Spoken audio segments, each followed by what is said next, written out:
अस्सलाम वालेकुम and good morning Pakistan. आप देख रहे हैं प्रोग्राम रूही एट 10 अपनी होस्ट अरीज़े के साथ। उम्मीद करती हूँ आप सब खैर-ओ-आफ़ियत से होंगे और अपने ज़िंदगी में एक मस्बत सोच के साथ आगे बढ़ रहे होंगे।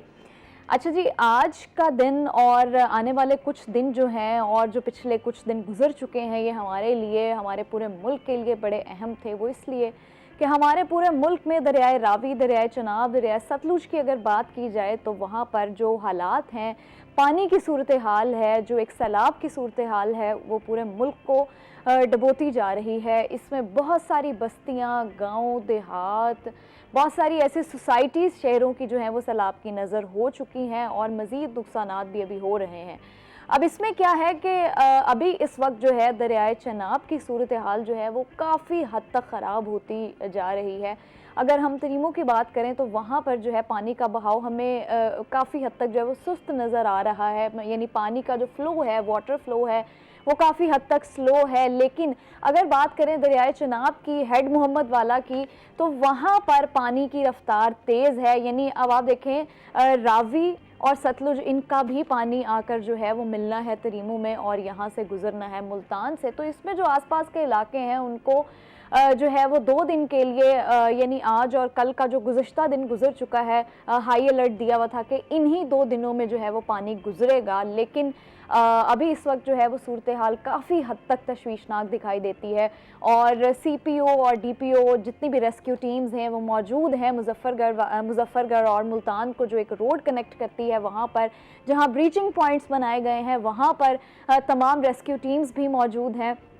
वहाँ पर इस वक्त क्या सूरत हाल है कि जो मुल्तान से मुजफ्फरगढ़ की तरफ रास्ता जा रहा है, रोड है, उसको बंद कर दिया गया है। फ़िलहाल आवाम के लिए, लोगों के लिए वो बंद कर दी गई है रोड। जो मुजफ्फरगढ़ से मुल्तान के लिए रोड है वो भी बंद कर दी गई है। तो इस वक्त ये लेटेस्ट अपडेट थी जो हमने आपको दे दी है और मज़ीद कोशिश करेंगे कि आप तक तमाम अपडेट्स दे सकें। और डायनामाइट्स जो हैं वो उनकी तनसीब भी कर दी गई है। अब देखते हैं कि आने वाले कुछ घंटे जो हैं वो हमारे लिए काफ़ी ख़तरनाक हैं, तो क्या सूरत हाल होगी।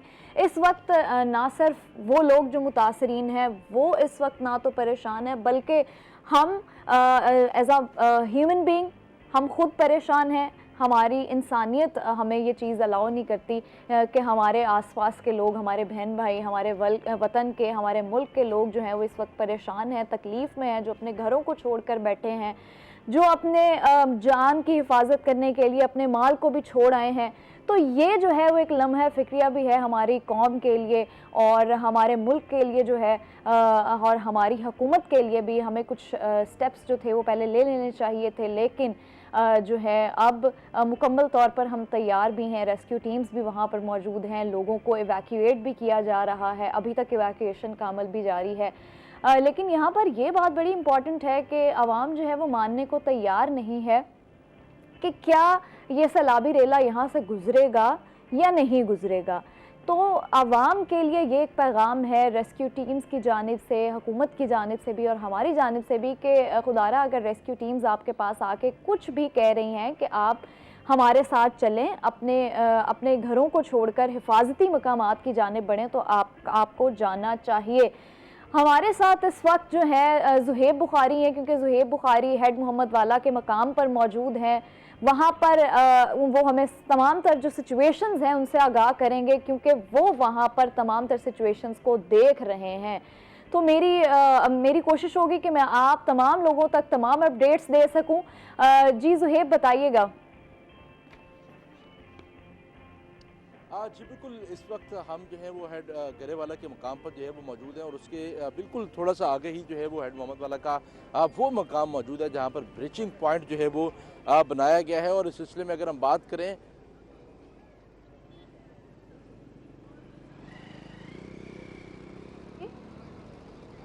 जहां ब्रीचिंग पॉइंट्स मौजूद हैं,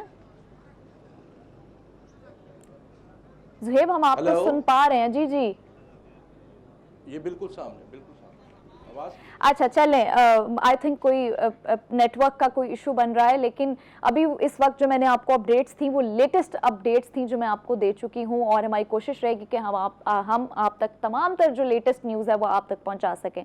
इसी के साथ हमें ज्वाइन किया है, हमारी गेस्ट हैं सुहेरा तारिक, जो कि एंकर भी हैं और रिपोर्टर हैं रूही टीवी। अस्सलाम वालेकुम सुहेरा, कैसी हैं आप? मैं ठीक हूँ, आप कैसी हैं? मैं भी ठीक हूँ अल्हम्दुलिल्लाह। लेकिन इस वक्त जो हमारे मुल्क की और हमारे आसपास के लोगों की सूरत हाल है, वो उसकी वजह से हम अंदर से बहुत परेशान हैं, क्योंकि हमारे जो आसपास के लोग हैं, हमारी जान पहचान हो या ना हो, लेकिन एज अ ह्यूमन बीइंग हमारे सेंटिमेंट्स उनके साथ जुड़े हुए हैं, क्योंकि वो हमारे शहर के आसपास के इलाके हैं। तो मुझे बताइएगा कि सैलाब की इस वक्त सूरत हाल क्या चल रही है, और जो मुतासरीन हैं, खसूसी गाँव, छोटे छोटे कस्बे हैं, वो डूब चुके हैं, फिर कुछ देहात ऐसे हैं जो डूब चुके हैं, उनके क्या हालात क्या हैं और इक़दामात क्या किए जा रहे हैं उनकी सेफ्टी के लिए? बीइंग अ जर्नलिस्ट अलीज़े, हम लोगों की एफिलिएशन चाहे हो या ना हो, लेकिन हम लोगों को हर सिचुएशन में न्यूट्रल रहकर काम करना पड़ता है। तो जिस तरह से सिचुएशन चल रही है, और चाहे आप इंडोर बैठकर हम इस पे बात कर रहे हैं या आउटडोर जाकर हमारी टीम्स काम कर रही हैं, तो हम लोग बड़ी करीब से उन लोगों को देख रहे हैं, उनकी सिचुएशन को देख रहे हैं कि अल्हम्दुलिल्लाह जो मुल्तान सिटी है, जो अंदर का एरिया है, वो सैलाब से महफूज है, लेकिन जो मुल्तान के मज़ाफ़ाती इलाके हैं, जितने भी साइड पट्टी पर मुल्तान के जगह मौजूद हैं, वो सब इस वक्त डेंजर जोन बना हुआ है। अभी जैसे ज़ुहेब वहाँ पर मौजूद है, तो वहाँ पर एक सिग्नल्स का बहुत बड़ा इशू है कि आप वहाँ पर सिर्फ़ और सिर्फ। ठीक है, हमारे साथ इस वक्त लाइन पर मौजूद है ज़ुहेब बुखारी साहब। जी ज़ुहेब, बताइएगा।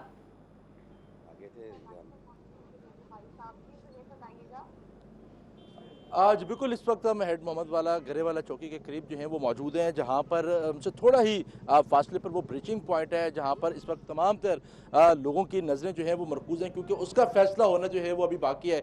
इस वक्त की अगर हम सूरत हाल के हवाले से बात करें, जो करंट सिनेरियो जो है वो इस वक्त चल रहा है, तो त्रीमू बैराज पर जो है वो इस वक्त जो पानी का अखराज है वो 4,88,000 हो गया, जो कि कल 5.5 लाख था। तो पानी जो है वो इस वक्त हमें इस वक्त इस सूरत हाल में जो है वो कम होता हुआ भी जो है वो नज़र आ रहा है। लेकिन अगर हम बात करें तो जो कमिश्नर मुल्तान उनकी जानिब से जो है वो यही कहना है कि हेड मोहम्मद वाला पर जो मकाम है उसको जो है वो मुकम्मल तौर पर ब्लॉक कर दिया गया, जबकि डायनामाइट की तनसीब के लिए 18 घंटे दरकार हैं, और इसी सिलसिले में उस पर काम भी जो है वो जारी है।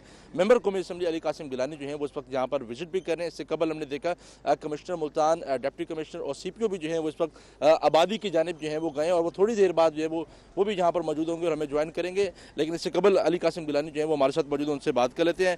क्या कोऑर्डिनेशन इस वक्त जो है वो चल रही है? कल तक पोजीशन कुछ और थी, लम्हा ब लम्हा पोजीशन जो है वो बदलती जा रही है, इस वक्त करंट क्या सिनेरियो देख रहे हैं? बिस्मिल्लाहिर्रहमानिर्रहीम, बहुत शुक्रिया आपका ज़ुहैब। फ़िलहाल सिचुएशन ये है कि जो आने वाले 25 से 48 घंटे हैं वो मुल्तान के लिए और यहाँ की शहरी आबादियों के लिए बहुत क्रिटिकल हैं। जिस चीज़ की सबसे ज़्यादा अशद ज़रूरत है यहाँ पर वो टेंट्स हैं, और हमारी इंतज़ामिया के साथ और इंतज़ामिया की मज़ीद आला अफसरान के साथ, NDMA के साथ, PDMA के साथ कोऑर्डिनेशन जारी है। लेकिन हमें इस टाइम मुल्तान सदर तहसील को एटलीस्ट 2000 टेंटों की अशद ज़रूरत है।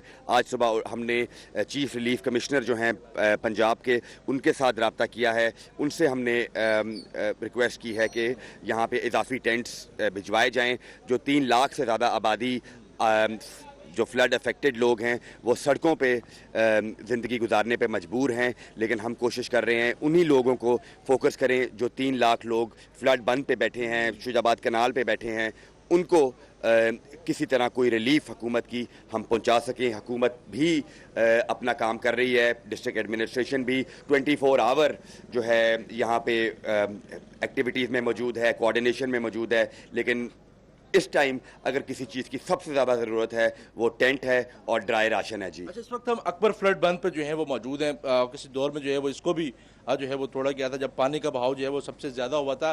तो अब भी यही खदशे का इजहार जो है वो किया जा रहा है, क्या समझते हैं? क्योंकि पानी अकबर फ्लड बंद के बिल्कुल करीब जो है वो आ चुके हैं और ग्रेजुअली बढ़ भी रहा है, तो इस भी सूरत हाल में कोई खतरा हो सकता है? देखें, ये जो टेक्निकल टीम है जिसमें इरिगेशन डिपार्टमेंट इन्वॉल्व है, जिसमें पाक फ़ौज के अफसरान इन्वॉल्व हैं, इसमें इंतज़ामिया इन्वॉल्व है, ये फ़ैसला ब्रीचिंग का ये इरिगेशन डिपार्टमेंट का फ़ैसला है।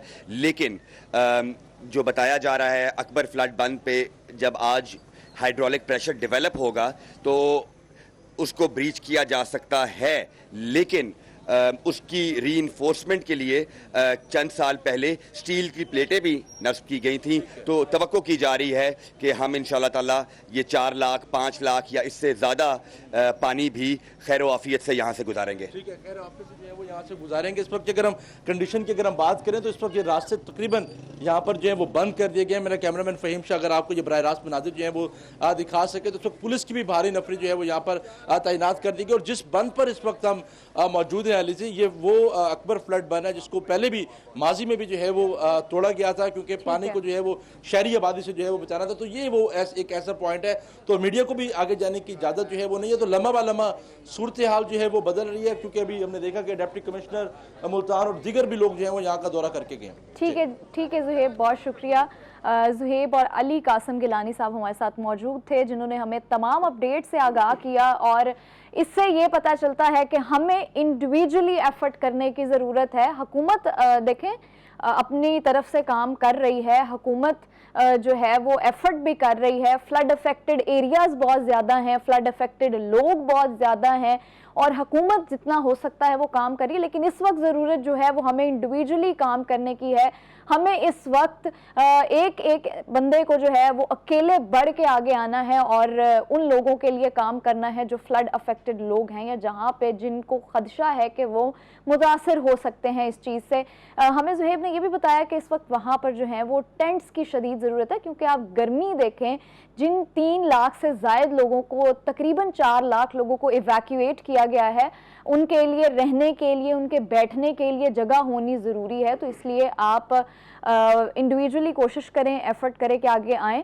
और इसी के साथ हमें एक और गेस्ट ने ज्वाइन किया है जिनका तारुफ करवाती चलूँ, गुलाम मुस्तफ़ा साहब जो कि सोशल वर्कर हैं। अस्सलाम वालेकुम। वालेकुम अस्सलाम जी, कैसे हैं सर आप? अल्लाह का शुक्र अल्हम्दुलिल्लाह। इस वक्त सर सोशल वर्कर्स जो हैं वो फील्ड में बड़ा बढ़ चढ़ के आगे हैं और बड़ी खुशी भी हो रही है कि हमारी ऐसी टीम्स जो हैं वो आगे आ भी रही हैं और लोगों को भी मोटिवेट कर रही हैं, जी आप आएँ और फ्लड अफेक्टेड लोगों के लिए जितना हो सकता है आप उतना करें। तो इस वक्त मुझे मुस्तफ़ा साहब ये बताइएगा कि मुल्तान के करीबी जितने इलाके हैं वो कौन से हैं जो फ्लड अफेक्टेड हैं या जिनको खदशा है अफेक्ट होने का? जी बहुत शुक्रिया जी आपका, आपने मुझे यहाँ पे आज मदऊ किया। आप सबको पता है कि इस वक्त जो है वो तबाही बहुत ज़्यादा है और पिछले कोई 1 महीने से बल्कि उससे भी ज़्यादा पाकिस्तान की आवाम पर बहुत ही जो है ये भारी गुजर रहे हैं। KPK, GB, कश्मीर और फिर वहाँ से होता हुआ अब हमारा ये पंजाब में जो है ना, ये पिछले 2-2.5 हफ्ते से ये चल रहा है। 2-2.5 हफ्ते पहले बिल्कुल सही था। हमारे जितने भी जो इंडिया से जहाँ से पानी आता था वो तकरीबन 20,000, 30,000, 40,000 या 70,000 क्यूसेक तक पानी आ रहा था। फिर अचानक ये होता है कि 10 लाख करेला आ जाता है, 12 लाख करेला आ जाता है चिनाब के अंदर और 2-2.5 लाख करेला रावी में आ जाता है, इसी तरीके से सतलुज में आ जाता है। तो ये बहुत ही शदीद किस्म का सैलाब है और मैं समझता हूँ कि ये पिछले 2010 के बाद, उसके बाद से ये फिर सुपर फ्लड हमारे पास आया। बिल्कुल। और इसमें जहाँ पे हम ये कहते हैं कि ये कुदरती तौर पर है, लेकिन वो भी बिल्कुल है, बारिशें बहुत ज़्यादा हुई हैं, लेकिन ये मैं समझता हूँ कि एक आबी जारियत भी है और ये इंडिया ने बिल्कुल आबी जारियत किया है कि बिल्कुल पानी को इकट्ठा करके फिर एक ही वक्त में छोड़ा गया है, जिससे उनके पंजाब में भी तबाही हुई है और हमारे पंजाब के अंदर भी तबाही हुई है। और ये सिर्फ़ और सिर्फ इनकी एक जारियत की वजह से हुआ है। चलें, अब वो हो गया। अब उसके बाद जब ये पानी हमारे पंजाब में आया है तो मैं समझता हूँ कि सबसे पहले मैं अप्रिशिएट करता हूँ कि गवर्नमेंट की बहुत ही कोऑर्डिनेटेड एफर्ट्स हैं। इस वक्त हम जनूबी पंजाब में, सेंट्रल पंजाब में हमारा इदारा काम कर रहा है। अभी 3 दिन पहले मैं ननकाना साहब में था तो वहाँ पे मैंने बहुत कोऑर्डिनेटेड एफर्ट्स वहाँ की जो वीडियोस हमने देखी हैं वो तो देखने के काबिल भी नहीं है, यानी इतनी वर्स्ट सिचुएशन है वहाँ पे। जी बिल्कुल ऐसे ही है, चूँकि पानी का शिद्दत वहाँ पे ज़्यादा थी, जो रेला बड़ा था वो वहाँ पे ज़्यादा था, इस वजह से वहाँ पे ऑलमोस्ट 70% बिल्डिंग जो थी वो डूब चुकी थी। जी बहुत सारी, चूँकि कुछ वही मैं आपको अर्ज़ कर रहा हूँ कि कुछ ऐसी भी चीज़ें हैं ना जो हमने मैन मेड की हैं। अगर दरिया के अंदर हम चीज़ें बनाएंगी तो फिर डेफिनेटली वो इफ़ेक्ट होती हैं। तो वो जो दरिया में सोसाइटीज़ बनी थी, दरिया में एंक्रोचमेंट हुई तो वो तो हुई, लेकिन उसके बाद चूँकि ये अगर हम रावी की बात करें 88 में इस तरीके से फ्लड आया था, अब वो 37 साल के बाद जो है वो उस तरीके से सुपर फ्लड देखने में आया है। ठीक है जी, एक शॉर्ट ब्रेक पर जाएंगे, ब्रेक के बाद वापस आएंगे और आपको बताएंगे तमाम तरह लेटेस्ट अपडेट्स। तो आप हमारे साथ रहिएगा।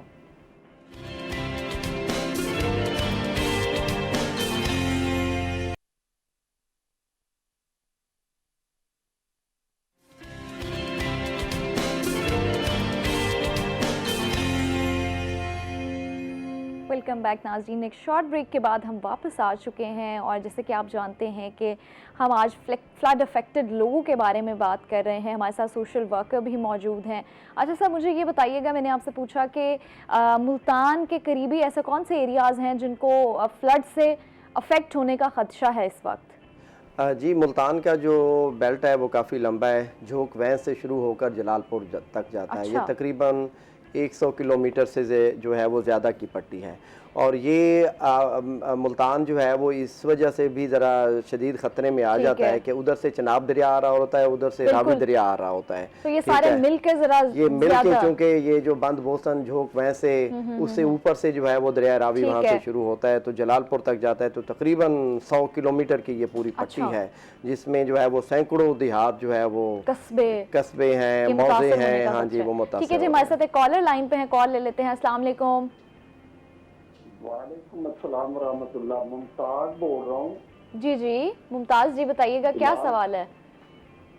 सवाल नहीं है, मैं एक तजवीज़ देना चाह रहा हूँ आपके पास, क्योंकि इंतजामिया के लोग भी आते हैं जी। अभी गिलानी साहब के बेटे भी आए हुए थे।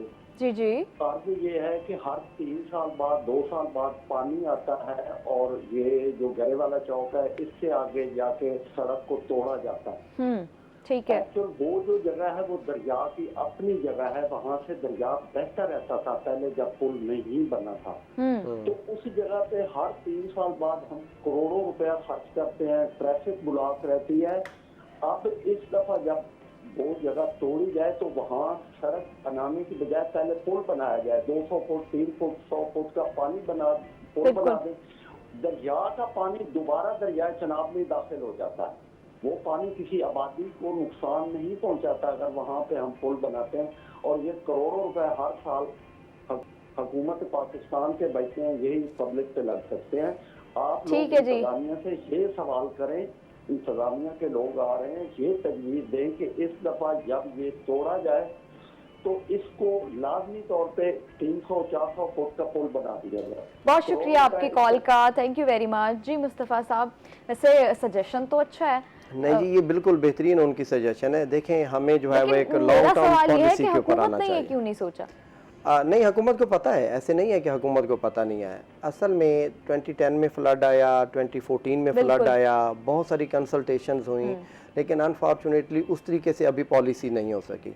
तो मेरा ख्याल है अभी गवर्नमेंट को समझना चाहिए कि इस फ्लड के बाद उनको बैठना चाहिए कि हम किस तरीके से जो दुआबा के सारे एरियाज़ हैं, जो बेट का इलाका कहते हैं, जिसको कच्चे का इलाका कहते हैं, कि उसमें SOPs कैसे होनी चाहिए, उसमें रूल्स एंड रेगुलेशंस कैसे होने चाहिए। क्योंकि जिस तरीके से पाकिस्तान की आबादी बढ़ती जा रही है तो बेट के इलाके में हमने खुली छुट्टी दी हुई है कि वहाँ पे भी एंक्रोचमेंट बढ़ती जा रही है। तो अगर ये इस तरीके से बढ़ती जाएगी जो हमारा तो दरियाओं का रास्ता तो लैंड है, हमारी एग्रीकल्चरल लैंड है, वो सारी देहातों से कनेक्टेड है। जी जी। तो अगर आप पानी का रुख देहातों की तरफ कर देते हैं या पानी देहातों की तरफ चला जाता है तो उससे सिर्फ देहात, कस्बे और गांव ही नहीं मुतासर होंगे, बल्कि इससे जो हमारे मुल्क की एग्रीकल्चरल लैंड है वो भी बड़ी मुतासर होगी, जिससे हमारी डायरेक्टली और इनडायरेक्टली हमारे इकोनॉमिकल सिचुएशन पर असर पड़ेगा। अच्छा, इसमें ना हमें मीडिया को, गवर्नमेंट को, सिविल सोसाइटी को ये समझने की ज़रूरत है कि देखें, जब फ्लड आता है लाइक 4 लाख करेला या 5 लाख करेला जब चनाब में आता है तो वो बेल्ट के अंदर रहता है, कच्चे के अंदर रहता है। तो बेसिकली जो कच्चे के एरिया को तो वो मुतासिर कर रहा होता है, लेकिन वो बाहर नहीं आ रहा होता है। अब हम ये जो हाफसाबाद, मंडी बहाउद्दीन, गुजरांवाला, वहाँ पे जो हिट किया है वो दरिया के एरिया से बाहर पानी निकला है। जो सेटल्ड आबादियाँ थीं तो उनको उसने तबाह किया है, जो कि असल में फ्लड ये कहलाता है कि जब दरिया अपने बंद से बाहर निकल आए तो फिर हम उसको जो है वो एक्चुअली सैलाब उसको कहते हैं। अच्छा, अब एक ये चीज़ है, अब हमारे मीडिया, सिविल सोसाइटी और हम सारे ये समझते हैं कि जब दरिया में पानी आता है तो हम कहते हैं कि जी सैकड़ों देहात जो है वो ज़ेरे आब आ गए। भाई वो दरिया का इलाका है, आप थोड़ी सी तफरीक को समझें। जब दरिया में पानी होता है तो वो बहुत सारी रहमतें लेके आता है, बहुत सारी बरकतें लेके आता है, बहुत ज़रखेज़ी लेके आता है। तो इस चीज़ को उसके साथ मिक्स ना किया जाए। हाँ, जब बहुत ज़्यादा फ्लड आता है, बंद टूटते हैं, सेटल्ड आबादी में जाता है तो वो असल में सियालकोट में तो बहुत ज्यादा नुकसान सियालकोट में, गुजरावाला में, हाफजाबाद में, मंडी बहाउद्दीन में, चूंकि बंद को कट लगाए गए जो कि सेटल्ड आबादी में गए। अच्छा, अब एक ये चीज़ है। दूसरी ये चीज़ है कि देखें हमारे जो बेट का इलाका है वहाँ पे चूंकि जिस तरीके से पाकिस्तान की आबादी बढ़ रही है तो इसी तरीके से वहाँ पे भी आबादी बढ़ती जा रही है। हमारा वहाँ पे कोई कंट्रोल नहीं है। अच्छा मुस्तफा साहब, मुझे बताइएगा कि हुकूमत और जो इदारे हैं उनकी जानिब से जो सैलाब मुतासरीन हैं उनके लिए क्या इक़दाम किए जा रहे हैं?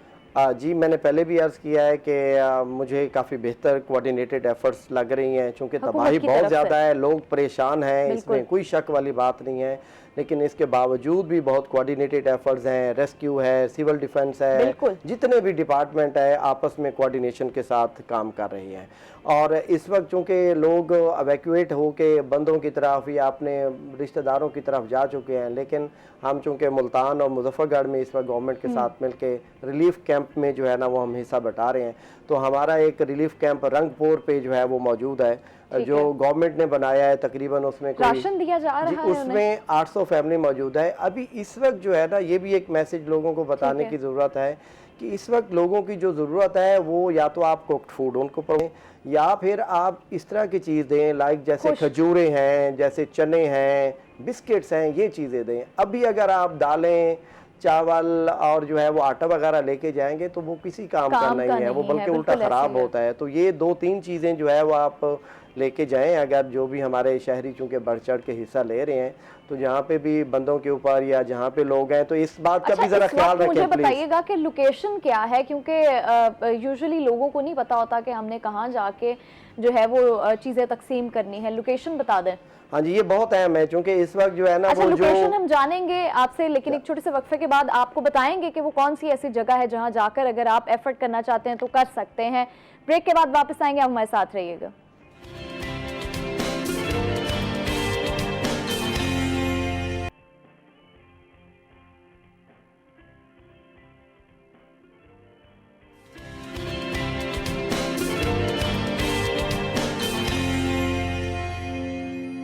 वेलकम बैक नाजरीन। एक शॉर्ट ब्रेक के बाद हम वापस आ चुके हैं। अच्छा मुस्तफ़ा साहब, मुझे बताइएगा लोकेशन के हवाले से मैं जानना चाह रही थी कि वो कौन सी ऐसी जगह है जहाँ पर टेंट्स लगाए गए हैं या रिलीफ कैंप्स लगाए गए हैं ताकि जो लोग मदद करना चाहते हैं जाके वो वहाँ पर जो चीज़ें हैं वो दे सकें। देखें, ये बहुत एहतियात करने की ज़रूरत है हमारे साथियों को, चूँकि जब इस तरह से फ्लड आता है जो प्रोफेशनल बैगर्स लोग हैं ना तो वो इकट्ठे हो जाते हैं।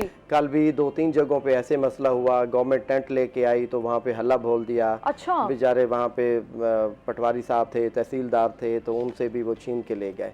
तो हमारे जो मुतासरा लोगों तक चीज़ें नहीं पहुँची। तो इसके लिए एक तो जो गवर्नमेंट के कैंप हैं वहाँ पे आप चले जाएं, फिर आप वहाँ पे जो कांटेक्ट पर्सन कोई एक आधा ले लें। बहुत सारे इदारे काम कर रहे हैं, हमारा इदारा भी काम कर रहा है। आप सोशल वेलफेयर से रब्ता कर लें, सोशल वेलफेयर से पूछ लें, उन्होंने इदारे बांटे हुए हैं। ये लक वाला में लगा हुआ है, ये बिंडा संदीला की तरफ लगा हुआ है, इसी तरीके से आगे खोखना साइड पे लगा हुआ है। तो मुख्तलिफ जगहों पे गवर्नमेंट ने अपने जो है वो कैंप लगाए हुए हैं। तो बिल्कुल रब्ता करके जाना चाहिए सोशल वेलफेयर से। उनके जो समाजी इदारे हैं, लोकेशन आप हमें बता दें ताकि देखिए लोकेशन बहुत है, बहुत बड़ी लोकेशन। मैंने आपको बताया ना कि अभी हमारा जो है वो हेड मोहम्मद वाला पे पानी बहुत ज़्यादा राइज हो चुका है। शायद अगर ज़्यादा होता है तो ये शायद ब्रीच करना पड़ेगा। तो ये अब लोग यहाँ से एवैक्यूएट कर रहे हैं। अभी मतलब ये आपका शेर शाह पुल, ये सारे जो है ना ये इलाके लोग बाहर निकल रहे हैं। ये पूरा बंद बोसन वाला इलाका ये वाला हो गया, या आप जो है वो मुजफ्फरगढ़ पार चले जाएं वो वाला पूरा एरिया होगा। ये सारे बेचारे जो है वो एवैक्यूएट होके जो है वो बेबस बैठे हुए हैं। कॉलर लाइन पे हमारे साथ कॉल ले लेते हैं। अस्सलाम वालेकुम। जी वालेकुम अस्सलाम, क्या नाम है आपका? दानियाल बात कर रहे हैं। जी दानियाल, जी बताइए। जी मुस्तफा साहब से बात कराएं मेरी। जी वो आपको सुन रहे हैं, टीवी की आवाज बंद कर दें। जी साहब, मेरी आपसे गुजारिश है, ये जो आपके कैंप लगे ना, रिलीफ कैंप लगे हुए जो आप लोगों के, जी ये ना इनको सही तक जो ना सामान नहीं पहुंच रहा। अब मेरी अब आला काम से यही गुजारिश है कि आप लोग खुद जाके अपने हाथों से तकसीम किया करें। ये जो लोग है ना, ये लोग आगे तक ना लोगों को सही सामान नहीं पहुंचा रहे, राशन वगैरह जो चीजें ठीक हैं है। वो सही तरीके से नहीं पहुंचते। ठीक है दानियाल, बहुत शुक्रिया आपकी कॉल का, thank you very much for calling. अच्छा सर, ये बड़ी दुरुस्त बात है कि चीज़ें लोगों तक पहुंचना आगे ये बड़ा इम्पॉर्टेंट है। आपको पता है कि हमारे यहाँ जहाँ 90% अगर लोग अच्छे भी हैं तो 10% लोग जो हैं वो हर मामले में फ्रॉड करने के लिए भी बैठे हुए हैं। तो वो मौके का फ़ायदा उठाने के चक्कर में होते हैं ना बेसिकली।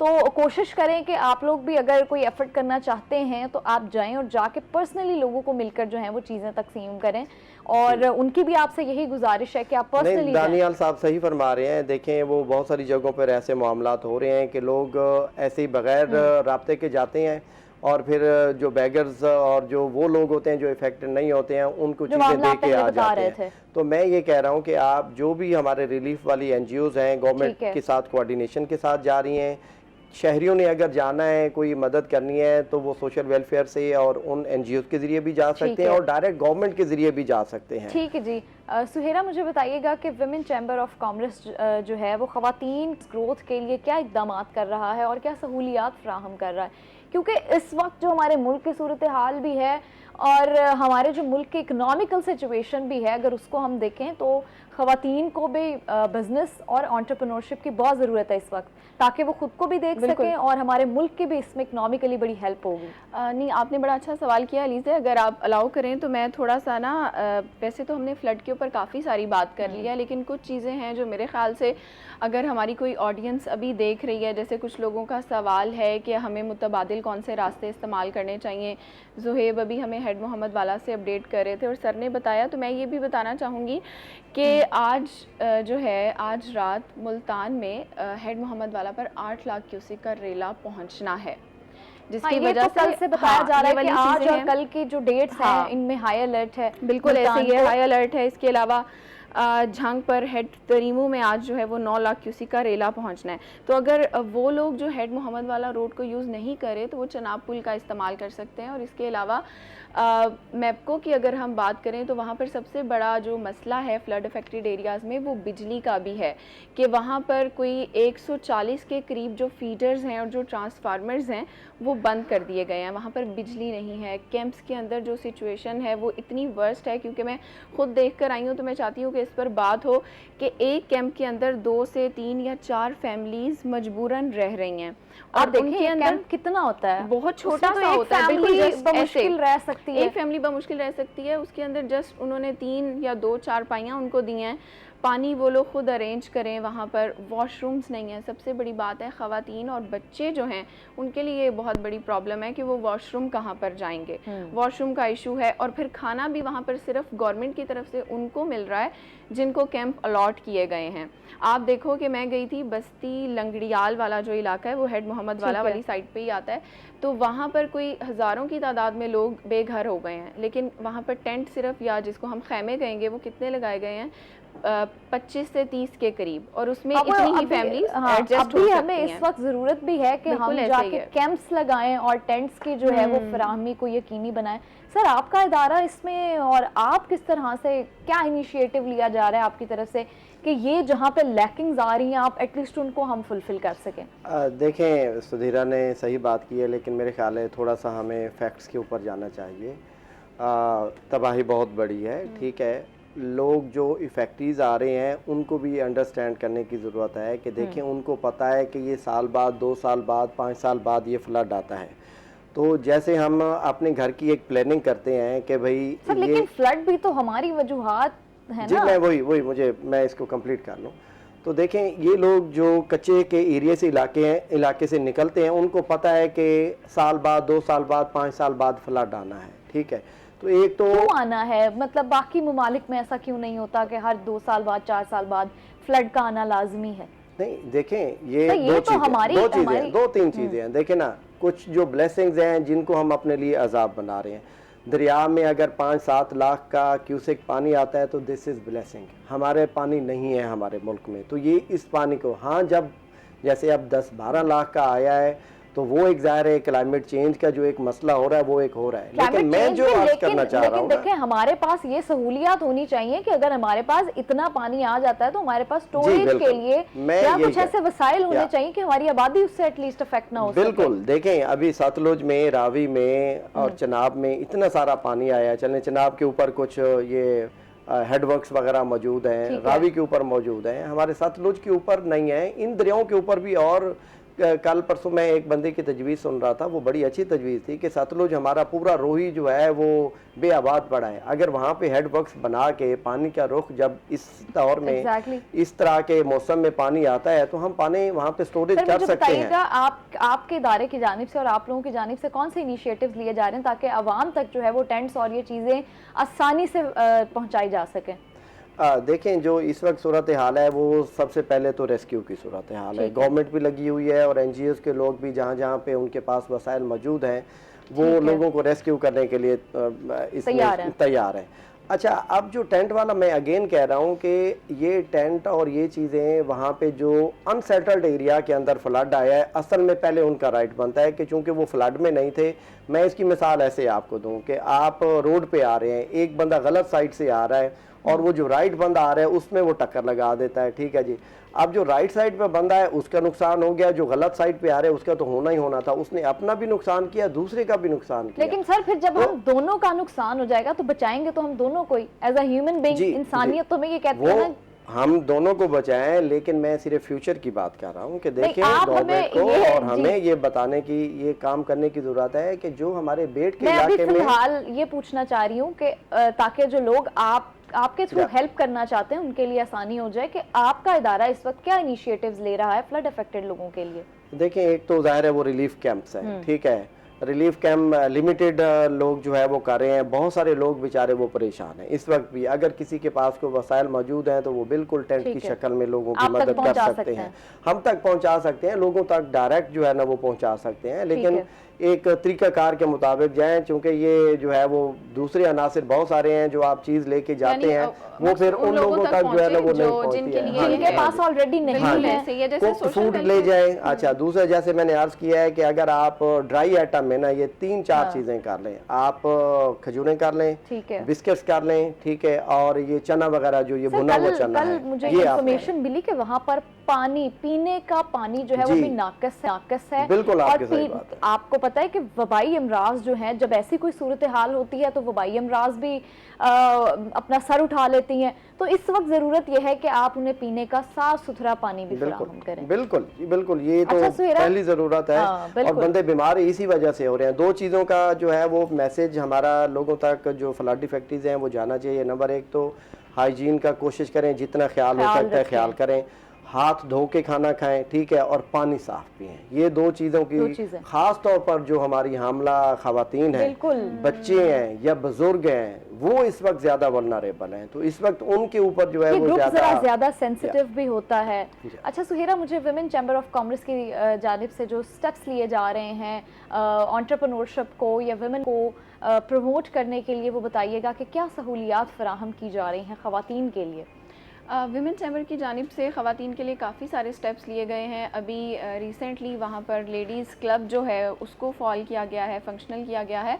और फिर अभी कमिंग वीक्स में एक सऊदी अरेबिया में पाकिस्तान नेशनल वीक मनाया जा रहा है। अच्छा। जिसमें हैंडी क्राफ्ट्स को स्पेशली प्रमोट किया जाएगा। उसमें वुमेन चैम्बर अपनी ख़वातीन को, जो उनसे रजिस्टर्ड ख़वातीन हैं जिनकी टोटल तादाद 450 के करीब है, यानी 450 हैं, उनको कहा गया है कि आप आकर रजिस्ट्रेशन करवाएं।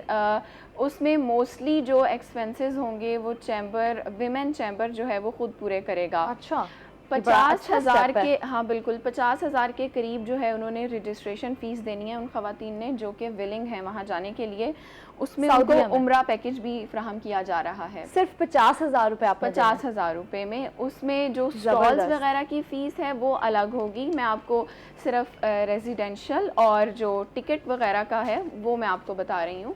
उसमें लेकिन उसके लिए ज़रूरी क्या है कि तमाम ख़वातीन अप्लाई नहीं कर सकती, सिर्फ वही अप्लाई कर सकती हैं जो विमेन चैम्बर की रजिस्टर्ड ख़वातीन हैं और जो 2-3 साल से उनके साथ ऑलरेडी काम कर रही हैं। ये ज़रूरी नहीं है कि उन्होंने पहले किसी एग्जीबिशन में आउट ऑफ कंट्री जाकर हिस्सा लिया है या नहीं लिया है। अगर वो बिल्कुल पहली बार भी जा रही हैं तो वो इसके लिए कर सकती हैं। सिर्फ़ और सिर्फ उनका ID कार्ड चाहिए और वो उनका काम चाहिए कि जो कि वो कर रही हैं, चाहे वो कोई हैंडीक्राफ्ट है, कोई डेकोरेशन का काम है, कपड़ों से रिलेटेड हमारा मुल्तान जो है वो काफ़ी काम कर रहा है, कढ़ाई वाले मलबूसात जिसे हम कहते हैं, और उस कढ़ाई के अंदर भी बहुत सारी कैटेगरीज़ हैं। फिर हमारा ब्लू पॉटरी है, और अब तो ख़वातीन घर बैठे ऐसे ऐसे काम कर रही हैं कि आप उनको गिनने बैठें तो गिन नहीं सकेंगे ना। तो बेसिक मकसद क्या है कि ऐसी ख़वातीन जो घर बैठ के काम करती हैं लेकिन वो साला साल भी इतना नहीं कमा पाती हैं या उनकी रीच उस तरह से मार्केट तक नहीं हो पाती है, क्योंकि अब तो मिडल मैन का किरदार काफ़ी कम हो गया है जब से सोशल मीडिया जो है वो आया है और ख़वातीन ऑनलाइन पेजेस रन कर रही हैं। लेकिन यहाँ पर बहुत सारी ऐसी ख़वातीन हैं जो एजुकेटेड नहीं हैं, जिनको नहीं पता। ये आप लोगों के लिए, यानी जो विमेन चैम्बर ऑफ कॉमर्स का हिस्सा है, उनके लिए एक बड़ी अच्छी खबर भी है। और विमेन चैम्बर ऑफ कॉमर्स हमेशा ऐसे इनिशिएटिव्स लेता है जिससे ख़वातीन को जो है वो प्रमोट किया जा सके। एक छोटे से वक्फे पे जाएंगे, वक्फे के बाद वापस आएंगे, आप हमारे साथ रहिएगा।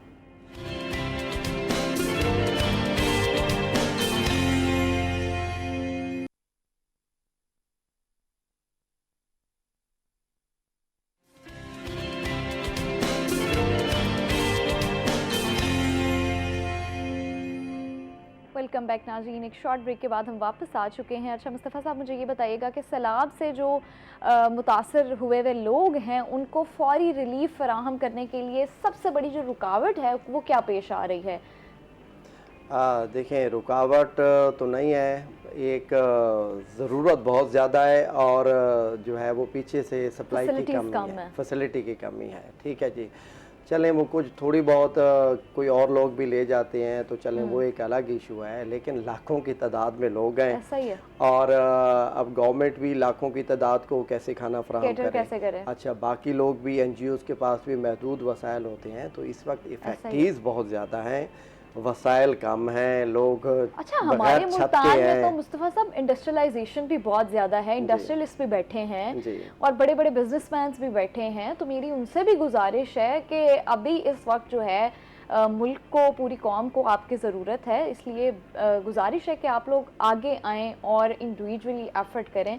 बहुत अहम है, बहुत अहम है। हम कहते हैं कि जी आप सदका दे दें, आप ये कर दें, आप फलां कर दें, लेकिन हम ये नहीं सोचते, हमें नहीं पता होता कि हमारे हाथ से दिया हुआ 1 रुपया भी अल्लाह की ज़ात को कितना पसंद आ जाता है।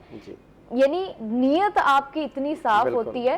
तो इसलिए मैं कहना ये चाह रही हूँ कि अगर आप पानी की 2 बोतलें भी दे सकते हैं ना तो आप दें, बिल्कुल, क्योंकि आपको नहीं पता कि आपकी नीयत मैटर करती है। आपको नहीं पता कि किस वक्त किस चीज़ से खुदा जो है वो आपसे खुश हो जाए और किसकी दुआ जो है वो कब लग जाती है, ये भी नहीं अंदाज़ा होता। और आपकी उन पानी की 2 बोतलों की वजह से किन लोगों की प्यास बुझ जाएगी। ये पाकिस्तान के लोग जी बहुत अच्छे लोग हैं। फिलंथ्रॉपी में पाकिस्तान टॉप ममालिक में आता है दुनिया में। जब भी कोई इस तरह से डिज़ास्टर होता है तो पाकिस्तान की आवाम यकीन करें उठ खड़ी होती है और उन अपने बहन भाइयों के साथ दुख दर्द बांटती है। तो इस वक्त भी हमारे जो भाई बैठे हुए हैं शहरों में या जो साहिब हैसियत लोग हैं वो बिल्कुल अपने लेवल पे जितनी मदद कर सकते हैं। हमारे जो फ्लड इफेक्टिव लोग हैं, बहुत वल्नरेबिलिटी है, लाखों की तादाद में लोग बाहर हैं, उनके पास टेंट नहीं है, उनके पास खाने के नहीं है, चीजें सहूलियात की बहुत कमी है। घर छोड़ के आए हैं, एक-एक जोड़े में आए हैं, एक-एक ड्रेस में आए हैं। ये उम्मीद भी नहीं है कि हम वापस जाएंगे, पता नहीं हमारा घर होगा भी या नहीं, ऐसे ही हमारी चीजें होंगी भी या नहीं। वो तो नहीं है जी। देखें, जहाँ पे कम से कम देखें कुछ तो ऐसी जगह हैं जहाँ पे जो है वो 10-15 फुट पानी चल रहा होता है, वो तो मकान सिरे से ख़त्म। वो भी ऐसी जगह जो ऊंची है जहाँ पे 2 फुट भी पानी चला जाता है वो मकान ख़त्म हो जाता है, उसकी जो बुनियादें हैं वो खोखली हो जाती हैं। ये सब बेचारे, उनको पता है कि अब हमारे पास कुछ नहीं है। ठीक है, दूसरा फिर इससे साथ बैठना बड़ी बात है। दूसरा फिर उनका एग्रीकल्चर पूरा तबाह हो गया, और ये सिर्फ ना उनके लिए बल्कि ओवरऑल मुल्क की इकोनॉमी के ऊपर वसाइल हैं वो उनके पास वो भी नहीं बाकी रहे कि चलो अच्छा अब हम इस चीज से कमाने के बाद जो है अपना घर उनको नए दोबारा सिरे बना से ना मुझे लेंगे। लगता है एक जिंदगी दोबारा शुरू करनी पड़ेगी जो अफेक्टेड मैं ननकाना में बैठा हुआ था, हम कुक फूड करवा रहे थे, एक छोटा सा शादी हॉल था, तो वो वहाँ पे कोई छोटी सेरेमनी थी, तो मैंने उनसे पूछा है कि ये क्या कोई शादी हो रही है अभी गर्मी में? उसने कहा नहीं, ये वैसे कोई उनकी एंगेजमेंट है। तो मैंने कहा अब शादियों का सीज़न, वो कहता है कि अब कौन सा शादियाँ होनी है, क्योंकि जब फ्लड इतना आया है, लोगों की फसलें ही नहीं रही हैं, सही चावल बात है। तबाह हो गया है, मकई तबाह हो गई है, तो लोगों के पास तो तब शादी होती है जब लोगों के पास पैसे होते हैं। ठीक है। अच्छा सुहेरा, मुझे ये भी बताइएगा कि मुल्तान में पहले म्यूजियम की तामीर की जा रही है और घंटा घर की भी बहाली की जा रही है, तो इस हवाले से क्या अपडेट्स हैं? जहाँ मैं कह रही हूँ कि हम बहुत सारी चीज़ों में जो डेंजर है उसके बारे में बात करें तो बहुत सी अच्छी चीज़ें भी होती हैं जो साथ साथ चल रही होती हैं, और मेरे ख्याल से ज़िंदगी इसी का नाम है ना कि आप साथ साथ जो है वो अच्छी जिंदगी तो नहीं रुकती, चीज़ें उनको भी हम आ रहे बिल्कुल हैं, हमें पता लेकर है, चलें। दिल नहीं करता आने का, दिल करता है उन लोगों के पास जाए, बिल्कुल लेकिन ऐसे क्या ही है है। कि हमारी वर्क ड्यूटीज हैं, हमें पता है कि हमने यहाँ आकर आपके लिए मजबूरियां बैठ हैं के और काम बिल्कुल करना ऐसे ही है, और तो ये भी जिंदगी एक रुकती एक नहीं तरह है। का वर्क ही है कि हम अवेयरनेस दे रहे हैं या प्लेटफॉर्म दे रहे हैं। तो म्यूज़ियम जो है वो मुल्तान में बन रहा है और वो थोड़ा सा काम जो है वो ताख़ीर का शिकार भी हो चुका है। ये मुल्तान का पहला म्यूज़ियम होगा और सबसे जो हैरत की बात है या अच्छी भी बात ये है कि मुल्तान पाकिस्तान का वो शहर है जिसकी तारीख़ बहुत पुरानी है, 5000 साल पुरानी है, और यहाँ पर म्यूज़ियम की बहुत ज़्यादा ज़रूरत थी। हमारे जो कीमती नवादरात जिन्हें कहते हैं वो चीज़ें मुख्तलिफ़ जगहों पर महफूज पड़ी हुई हैं, जैसे शाही किला हमारा लाहौर का है, हमारी बहुत सारी चीज़ें मुल्तान की कल्चरल वो वहाँ पर महफूज हैं कि जब कभी मुल्तान में म्यूज़ियम बना तो उनको यहाँ लाया जाएगा। बिल्कुल ऐसे ही है। तो अब म्यूज़ियम का वर्क जो है वो कोई 70-80% कंप्लीट हो गया है और ठीक है, आर्कियोलॉजी डिपार्टमेंट की बिल्डिंग वहाँ पर शिफ्ट हो गई है, ठीक है। लेकिन अभी वहाँ पर पार्किंग और जो आउटर लाइन है वो सारी उसका काम चल रहा है। होपफुली कहा जा रहा है कि जो अगला बजट आएगा उससे पहले पहले ये काम मुकम्मल हो जाएगा। अच्छा जी, एक कॉलर लाइन पे हमारे साथ कॉल ले लेते हैं। अस्सलाम वालेकुम। अस्सलाम वालेकुम। ड्रॉप हो गई है कॉल। अच्छा, घंटा घर की बहाली भी हो रही है। अच्छा, घंटा घर की रेनोवेशन भी चल रही है और घंटा घर भी ऐसे ही है, मुल्तान की एक पहचान है। कभी यहाँ पर वो हमें आवाज़ सुनाई दिया करती थी, बहुत सारे यहाँ पर ऑफिसेज बने, म्यूनसिपल का ऑफिस था, लेकिन अब वो बड़ी जिसे कहते हैं ना कि खस्ता हाल किस्म की बिल्डिंग के तौर पे खड़ा हुआ है और जो फॉरेन फंडिंग बहुत ज़्यादा हुई है घंटा घर के लिए, लेकिन ये काम बार बार बीच में स्टॉप होता रहा है। मुस्तफा साहब, क्या पैगाम देना चाहेंगे आप लोगों को, हुकूमत को? हमारे पास वक्त बहुत कम है। अच्छा, एक तो ये है कि गवर्नमेंट मुसलसल ऐलान करती है जहाँ पे पानी राइज़ होता है, चूँकि अब मुल्तान के इलाके में राइज़ हो रहा है, तो मुसलसल पिछले एक हफ़्ते से गवर्नमेंट कह रही है कि आप लोग बाहर निकालें। तो मेरा ख़ास तौर पर उन बहन भाइयों से जो वो ज़ाहिर है उनके लिए वो उनकी अमलाक, उनका घर और उनकी जो वो जमा पूंजी होती है वो बड़ी अहम होती है, उसको वो छोड़ना नहीं चाहते, लेकिन उनके लिए पैगाम ये है कि भाई जान सबसे ज्यादा कीमती है, तो आप अपनी जान ना बचाएं, आप गवर्नमेंट के ऐलानात पर तवज्जो दें और बाहर निकलें। ठीक है मुस्तफा साहब, बहुत शुक्रिया आपका, आप तशरीफ लाए। Thank you very much Suhera for coming. एक ब्रेक पर जाएंगे, ब्रेक के बाद नए मेहमानों के साथ हाजिर होंगे, आप हमारे साथ रहिएगा।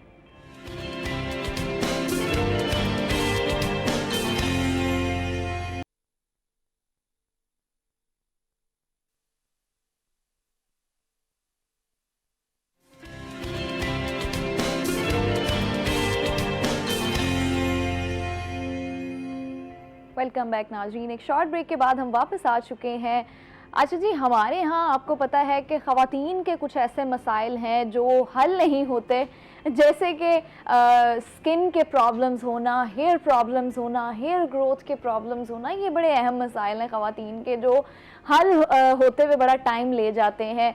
अच्छा, उनमें कुछ मसाइल ऐसे होते हैं बालों के, जैसे काफ़ी लोगों को जो लगता है कि हमारे बालों में जो है ड्राइनेस बहुत ज़्यादा है, कुछ लोगों के बाल ऑयली बहुत ज़्यादा होते हैं। फिर आपको पता है आजकल जो है वो नई टेक्निक्स जो है वो इंट्रोड्यूस करवा दी गई हैं। तो उन नई टेक्निक्स में क्या होता है कि जिन लोगों के बाल कम भी हैं तो वो हेयर एक्सटेंशंस लग जाती हैं। अच्छा, फिर पहले वक्तों में ये होता था कि जो हेयर एक्सटेंशंस होती थी वो सेमी परमानेंट होती थी, आप कह लें कि वो उतर जाती थी, आप फंक्शन टू फंक्शन लगाएं और उसके बाद उतार दें। लेकिन अब जो हेयर एक्सटेंशंस हैं वो परमानेंट होती हैं, साल, 2 साल, 3 साल, वो एक ड्यूरेशन पे डिपेंड करता है। तो वो आप उस स्पेसिफिक ड्यूरेशन के लिए अपने बालों में एक्सटेंशंस लगवा लेते हैं। चलें जी, ये जिनके बाल छोटे हैं उनके लिए तो हो गया मसला हल। अच्छा, फिर जिन लोगों के बालों की ग्रोथ नहीं होती, कुछ पीआरपीज ऐसी होती हैं, कुछ ट्रीटमेंट्स ऐसे होते हैं जो बहुत सारे इंट्रोड्यूस करा दिए हैं नई टेक्निक्स ने, तो उसमें ये होता है कि बहुत सारे बालों के मसाइल हल हो जाते हैं, लेकिन कुछ हमारे जैसे लोग होते हैं जो बाकी पीछे रह जाते हैं, जिनको वो टेक्निक्स भी समझ नहीं आ रही होती हैं और वो चाह रहे होते हैं कि हमें कोई नेचुरल टिप्स चाहिए जिनकी वजह से जो हमारे बाल हैं वो अच्छे हो जाएं। आजकल मानसून चल रहा है तो इसमें हेयर डैमेज भी ज़रा ज़्यादा होता है और बाल गिरता भी बहुत ज़्यादा। इस हवाले से आज हम जानेंगे अपनी जो मेहमान हैं उनसे, और आप तक कोशिश करेंगे तमाम वो टिप्स एंड ट्रिक्स पहुंचा सकें जिनकी वजह से आप जो है वो अपने बालों की अच्छी केयर कर सकें। तो जी आज हमारे साथ मेहमान मौजूद हैं नूर फातिमा, जो कि makeup, hair and skin expert हैं, जिन्होंने ऑस्ट्रेलिया और दुबई से इंटरनेशनली डिफरेंट कोर्सेज़ किए, डिफरेंट इंटरनेशनल प्लेटफॉर्म से उन्होंने स्किन और हेयर और जो है मेकअप की क्लासेस ली और वहाँ से सीखा और अब आके यहाँ पे साउथ पंजाब में सर्व कर रही हैं। तो हम उनसे जानेंगे ये तमाम चीज़ें और आपकी और मेरी जितनी भी कंफ्यूजन्स हैं वो उनसे हम क्लियर करवाएंगे। अस्सलाम वालेकुम। वालेकुम अस्सलाम। कैसी हैं आप? मैं ठीक अल्हम्दुलिल्लाह, आप सुनाएं, आप ठीक हैं? मैं भी ठीक हूँ अल्हम्दुलिल्लाह। अच्छा, आजकल मैंने बताया ना ख़वातीन का सबसे अहम मसला ये है कि जी जिनके बाल छोटे हैं उनके छोटे हैं, नहीं बढ़ रहे, जिनके बाल बड़े हो गए हैं वो रफ़ हो गए, डैमेज हो गए, तो ये बड़ा अहम मसला है। तो ख़वातीन में आप बताएं कि आप चूँकि हेयर एक्सपर्ट हैं तो आपको एक कॉमन प्रॉब्लम कौन सा देखने को मिलता है जो आपके पास ख़वातीन आती हैं? कॉमन प्रॉब्लम हमें ये देखने को मिलता है कि लेडीज़ में स्पेशली ये होता है कि उनको हेयर फॉल का इशू बहुत ज़्यादा आ रहा होता है, उनके हेयर ब्रेकेज का बहुत ज़्यादा इशू आ रहा होता है, उनका ये होता है कि प्रॉपर यानी कि जो होता है ना उनकी हेयर केयर नहीं होती, जिसकी वजह से उनको बहुत सी चीज़ों का सामना करना पड़ता है। अच्छा, हेयर केयर नहीं होती, तो उसमें हमें क्या हेयर केयर है जो करनी चाहिए जो हम नहीं करते नॉर्मली? देखिए, हेयर केयर पे डिपेंड करता है। आप घर में अगर हैं तो आपके पास बहुत सी ऑप्शंस आ जाती हैं कि आप घर में जो है अपनी होम रेमेडीज़ में बहुत सी चीज़ों को यूटिलाइज़ कर सकते हैं, आपको बाहर से भी चीज़ें लेने की ज़रूरत नहीं होती। लेकिन ये होम रेमेडीज हमें बताएं क्या है, क्योंकि सैलून में या कभी भी कोई जो आर्टिस्ट हैं, हेयर आर्टिस्ट हैं, वो हमें नहीं बताते कि आप होम रेमेडीज़ ये कर सकते हैं। वो हमेशा बताते हैं कि आप फ़लाँ प्रोडक्ट का इस्तेमाल करें, आप हमारे पास आ जाएं, हम आपको फ़लाँ प्रोडक्ट दे देंगे, लेकिन हम चाहते हैं कि हम आवाम तक वो आसान चीज़ पहुंचा सके जिनसे उन्हें फ़ायदा हो। बिल्कुल, बात आपकी ठीक है। देखें, आपकी हेयर केयर में आता है यानी कि आप घर में ही अंडे का इस्तेमाल कर सकते हैं। फ़र्स्ट ऑफ़ ऑल आपका डाइट का अच्छा होना बहुत ज़रूरी है। जब तक आपकी डाइट अच्छी नहीं होगी आपके हेयर्स हेल्दी नहीं होंगे। अच्छा। हेयर का मामला ऐसा है कि आप सिर्फ ये नहीं कह सकते कि आपने कोई यानी कि ट्रीटमेंट्स नहीं भी कराए उनके भी हेयर फॉल होते हैं। वो क्यों होते हैं? क्योंकि उनकी डाइट अच्छी नहीं होती है। तो फर्स्ट ऑफ़ ऑल तो आपकी डाइट अच्छी होना ज़रूरी है। ठीक है। जब भी आपको B12 की आप में डेफिशिएंसी होगी, आपको हेयर फॉल होगा, आपको ग्रे हेयर्स आएंगे। अच्छा। यानी कि ये जो हैं कुछ चीज़ें आपको देखने को मिलेंगी। विटामिन B12 जी, तो बेसिकली आपने ये है कि इसकी जो है हेयर केयर में आप घर में एग का इस्तेमाल कर सकते हैं, पालक का इस्तेमाल कर सकते हैं, नट्स का यूज़ कर सकते हैं।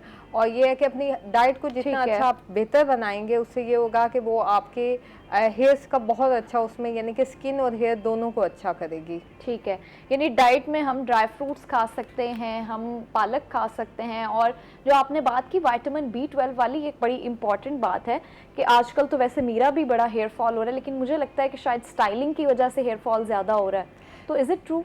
देखिए, स्टाइलिंग डेफिनेटली आपके हेयर्स को डैमेज करती है। एक आप कुदरती टेक्सचर को जब चेंज करते हैं, यानी कि हमारे यहाँ हेयर स्टाइलिंग का बहुत ज़्यादा कॉन्सेप्ट दिन ब दिन बढ़ता जा रहा है। यूजुअली कॉलेज गोइंग हाउसवाइफ्स भी रेगुलर हेयर स्टाइलिंग करती हैं, जिसकी वजह से ये होता है कि हेयर फॉल उनको मज़ीद बढ़ता है। हेयर फॉल इसलिए मज़ीद बढ़ता है क्योंकि हेयर स्टाइलिंग करते हुए अगर आप प्रॉपर हीट प्रोटेक्टर नहीं यूज़ करें अच्छा। बालों पे, तो डेफिनेटली उसकी वजह से जब आप हीट यूज़ करेंगे बालों पे तो आपका बाल डैमेज होगा। जब डैमेज होगा तो आपको हेयर फॉल का सामना करना पड़ेगा। तो आप एक अच्छी हेयर केयर रखें अपनी। एक आपका अच्छा शैम्पू होना चाहिए, एक अच्छा मास्क होना चाहिए जो आपकी हेयर केयर रूटीन में ज़रूरी है।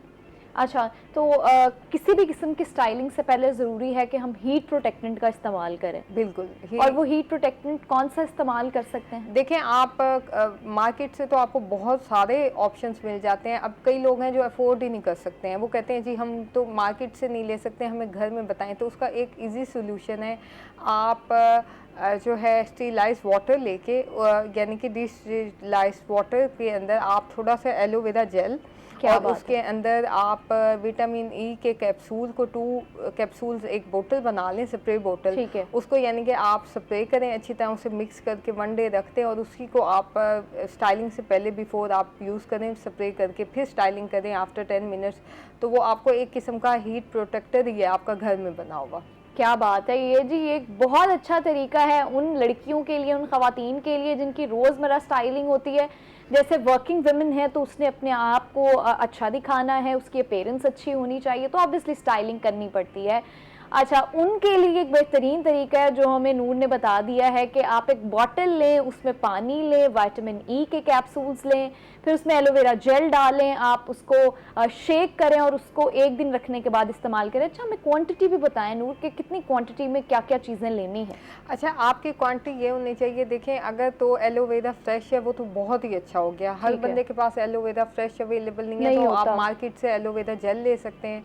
तो एक आप नॉर्मल साइज़ की लाइक अगर 50 ml बोतल आपने मार्केट से ली है, मिल जाती हैं आपको बोतल्स, तो वो आप उसमें तकरीबन 1 स्पून डालेंगे एलोवेरा जेल और 2 कैप्सूल डालेंगे आप विटामिन ई के कैप्सूल के। ठीक है, उसको अच्छी तरह 1 डे के लिए रखते हैं। उसके बाद 1 डे के बाद आप आराम से अपने नॉर्मल रूटीन में भी इसको यूज़ कर सकते हैं। इसका कोई साइड इफ़ेक्ट नहीं है, बल्कि ये आपके हेयर को स्ट्रॉन्ग ही करेगा। चलें जी, मैं तो आज ही जाके बनाने लगी हूँ और मेरी आप सबसे भी गुजारिश है कि आप लोग भी बना लें, ताकि एक तो जो महंगे हीट प्रोटेक्टेंट्स हम इस्तेमाल करते हैं आजकल मार्केट में, सस्ते से सस्ता हीट प्रोटेक्टेंट भी 3-4 हज़ार से तो कम है ही ऐसे ही है। क्योंकि अगर आप चाहते हैं कि यानी कि अपनी अच्छी हेयर करना, देखिए जो अफोर्ड कर सकते हैं डेफिनेटली उनको तो मैं यही रिकमेंड करूँगी कि वो अच्छी एक हीट प्रोटेक्टर लें। ठीक है, वो आपको स्प्रे में भी मिल जाता है, वो सीरम्स में भी मिल जाता है, यानी कि आपको डिफरेंट ऑप्शंस मिल जाती हैं। ये तो आप पे डिपेंड करता है कि आप लेना क्या चाह रहे हैं। लेकिन जो नहीं अफोर्ड कर सकते तो उनके लिए ये सिंपल सी होम रेमेडी है, तो वो उनके ईजी यूज़ के लिए सही। अच्छा, मेरे ख्याल से तो केमिकल से बेहतर है कि आप होम रेमेडी की तरफ जाएं, क्योंकि एक तो होम रेमेडी आपको बजट फ्रेंडली भी हो जाता है, फिर सेकेंडली ये कि वो बालों को किसी भी तरीके से कोई नुकसान नहीं देता, किसी ना किसी एंगल से वो फ़ायदा ही दे रहा होगा, नुकसान नहीं देगा। ऐसे ही है। लेकिन देखिए उसमें भी बहुत सी चीज़ें मैटर करती हैं। बेशक आप सैलून नहीं भी जा रहे और आप घर में भी हेयर केयर कर रहे हैं, तो उसके लिए सबसे बड़ा जो लाजमी फैक्ट है, अगर आपने हेयर कलर डाई वगैरह कराया हुआ है तो आपका यानी कि आपका जो आफ्टर हेयर कलर शैम्पू है वो आपने यूज़ ज़रूर करना है अगर आप कलर की तरफ जाते हैं। यूजुअली ये होता है कि लोग कलर, अच्छा अगर 1 शेड कलर भी है तब भी? हाँ तब भी। और तब ये होता है कि हेयर कलर जब आप करवाते हैं 1 शेड डाई में भी जाते हैं, उसके बाद भी आपने जब भी किसी भी केमिकल प्रोसेस की तरफ जाएं आपने आफ्टर कलर शैम्पू यूज़ करना है, आफ्टर कलर मास्क यूज़ करना है, क्योंकि मार्केट्स में आपको बहुत ऑप्शन होती है,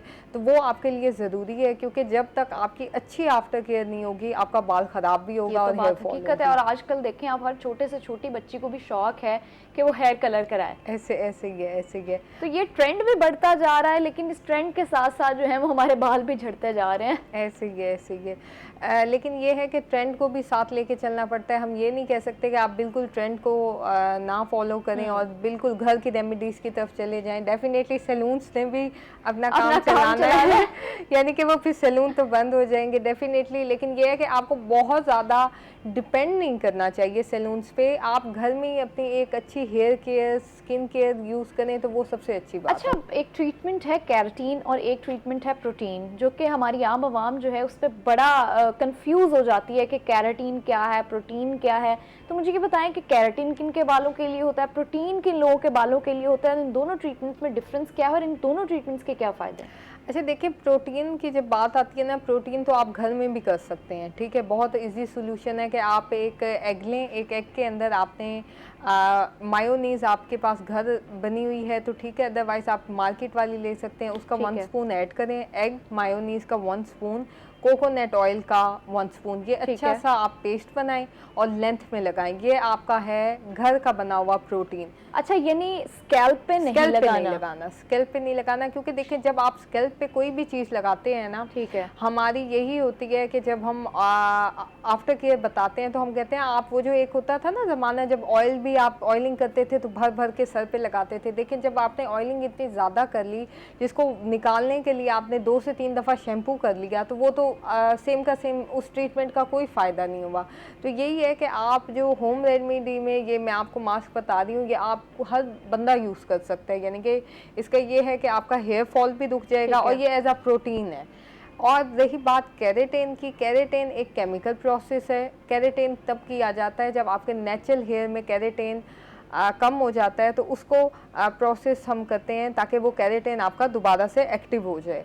लेकिन ये है कि प्रोटीन भी, केमिकल वाले प्रोटीन भी अवेलेबल हैं, केराटिन भी अवेलेबल हैं मार्केट में भी, लेकिन यह कि वो आप घर में भी कर सकते हैं। वो कोई ऐसी वो नहीं है तो मुश्किल कि आप नहीं कैरेटीन कर हमें सकते हैं। कैसे पता चलेगा कि बालों में कैरेटीन किस वक्त कमी है? देखें, जब आपका बाल बहुत ज़्यादा हेयर फॉल होना शुरू हो जाए और आपको खुद आपको फील होता है कि आपका बाल डैमेज हो रहा है, यानी कि टूट भी रहा है, टूट रहा है, तो वो यानी कि वो ज़रूरी नहीं है कि आपने कोई डाई वगैरह लिया हो, कोई ट्रीटमेंट्स लिए हो तो आपका बाल गिरे। बाज़ औक़ात कई लोगों के कभी हेयर डाई नहीं होता है, लेकिन उन्हें केराटिन की ज़रूरत होती है क्योंकि उनका बाल डैमेज हुआ होता है।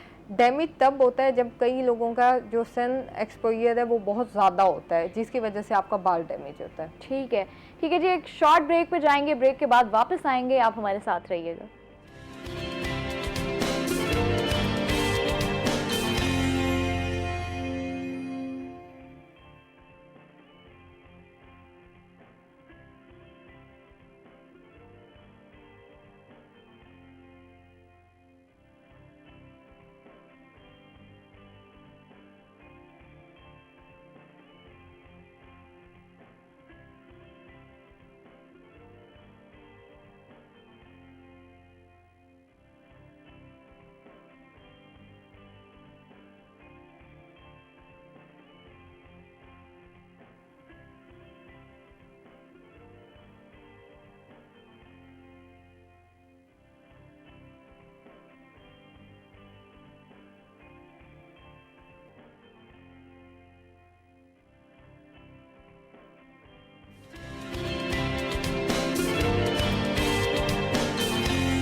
वेलकम बैक नाज़रीन। एक शॉर्ट ब्रेक के बाद हम वापस आ चुके हैं और जैसे कि आप लोग जानते हैं इस वक्त हमारे मुल्क की क्या सूरत हाल है और इस वक्त जो दरियाए चनाब की सूरत हाल है वो भी आप लोग जानते हैं। मेरी कोशिश होती है कि मैं आपको तमाम तरह अपडेट से आगाह कर सकूं।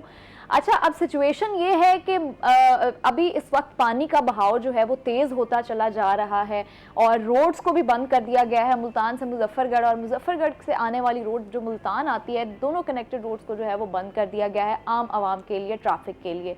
अब इसमें क्या है, चीज़ें मज़ीद वर्स्ट हो सकती हैं अगर बारिश आ जाती है तो, क्योंकि बारिशों की वजह से पानी मज़ीद इकट्ठा हो जाएगा और वाटर लेवल जो है, वाटर सरफेस जो है उसमें इंक्रीज़ हो जाएगा। अब हमारे साथ जो इस वक्त मौजूद हैं हमारे रिपोर्टर, उनसे हम जानते हैं कि आज की वेदर कंडीशन क्या है, क्योंकि जो आज मैं जब आई तो मौसम की सूरत हाल जो थी वो ऑफ एंड ऑन, आप कह लें बादल आ भी रहे थे, बादल जा भी रहे थे। तो इस वक्त जो सूरत हाल है, जो आइंदा 3 रोज़ में, जबकि हम हाई अलर्ट पे है, हमारा पूरा शहर जो है वो हाई अलर्ट पे है, मुल्तान शहर के आसपास के इलाके, कस्बे, गांव सब हाई अलर्ट पे हैं, तो उसमें हम जान लेते हैं कि आज और आइंदा 3 रोज़ा जो मौसम की सूरत हाल है वो क्या होने वाली है। हसन मलिक हमारे साथ हैं। जी हसन, बताइएगा। ये लीजिए, मुल्तान शहर और गिरदो नवाह की अगर आज के मौसम के हवाले से बात की जाए तो आज तो मुल्तान शहर में आसमान पर से अब बादलों का राज दिखाई दे रहा है और आज सुबह सवेरे से ही आसमान पर बादलों का राज होने की वजह से और हल्की हवा चलने की वजह से जहाँ एक जानिब मुल्तान शहर का मौसम कुछ हद तक बेहतर रहता हुआ दिखाई दे रहा है, तो वहीं दूसरी जानिब मौसम खुशगवार भी रहता हुआ दिखाई दे रहा है। आज अगर शहर के कम से कम दर्जा हरारत की बात की जाए तो आज मुल्तान शहर का कम से कम दर्जा हरारत 26 डिग्री सेंटीग्रेड पर रिकॉर्ड किया गया। ज़्यादा से ज़्यादा दर्जा हरारत आज शहर और गिरदो नवाह का 33 से 34 डिग्री सेंटीग्रेड तक जाने के इम्कान ज़ाहिर किए जा रहे हैं। हवा में नमी का तनासुब भी आज कदरे बेहतर है, जो कि 92% तक रिकॉर्ड किया गया।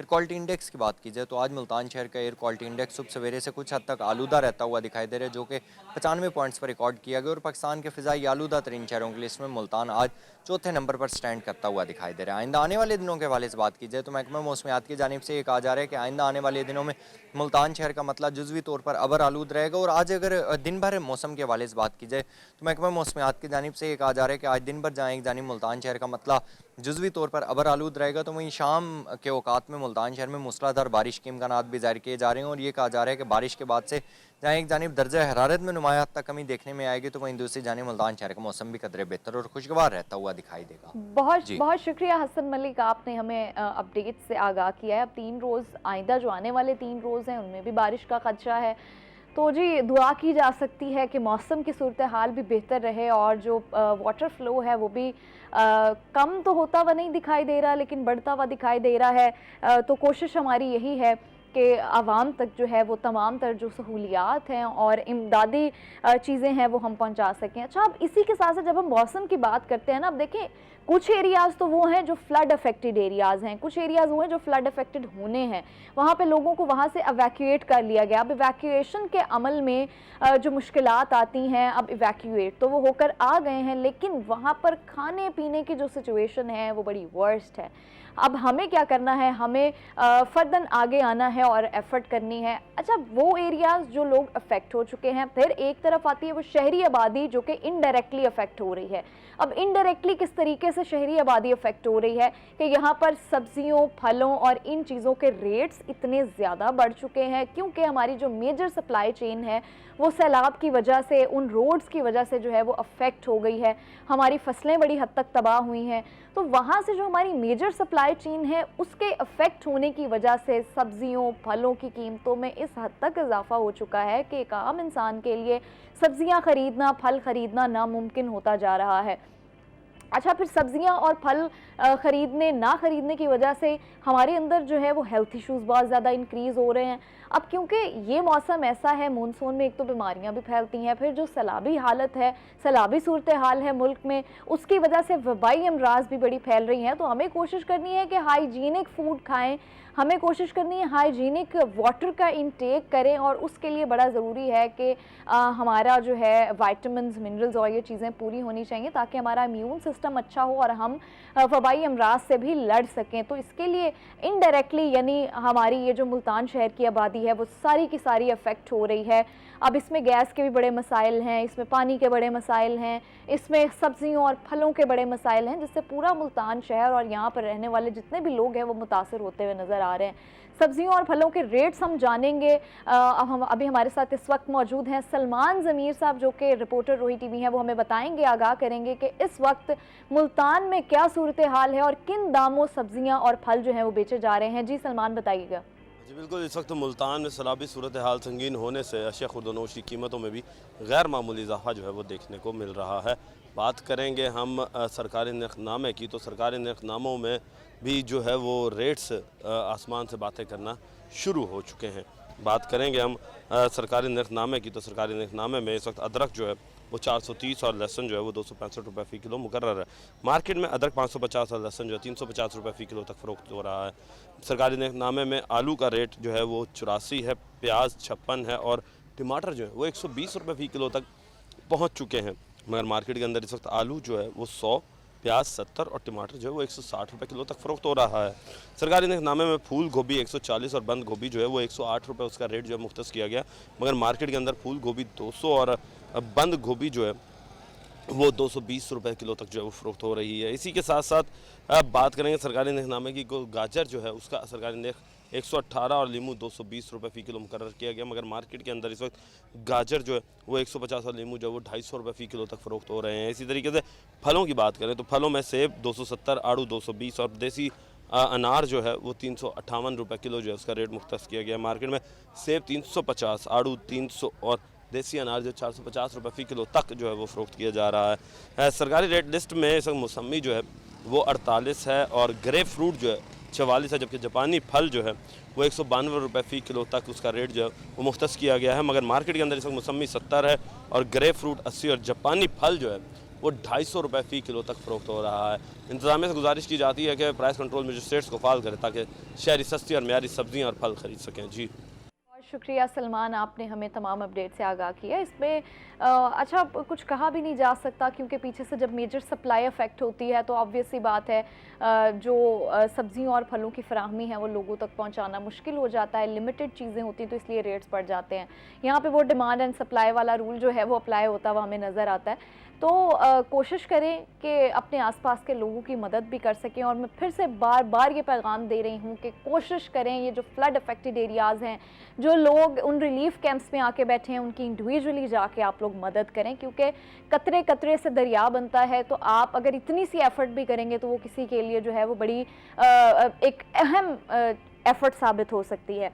अच्छा नूर, फ्लड अफेक्टेड एरियाज़ के बारे में भी चूँकि हम बात कर रहे हैं तो मुझे बताइएगा कि आपके कुछ रिलेटिव्स या कुछ हैं जो उन इलाकों में रहते हों, आसपास के इलाकों में? नहीं, ऐसे मेरे कोई रिलेटिव्स तो नहीं है, लेकिन ये है कि ओवरऑल जो पाकिस्तान की सिचुएशन जा रही है उसमें लाइक हम ये नहीं कह सकते हैं कि कोई जानने वाला है या नहीं है। हम सबको यानी कि आगे बढ़ चढ़ के इसमें हिस्सा लेना चाहिए, हेल्प आउट करना चाहिए जिस हवाले से भी हम कर सकते हैं।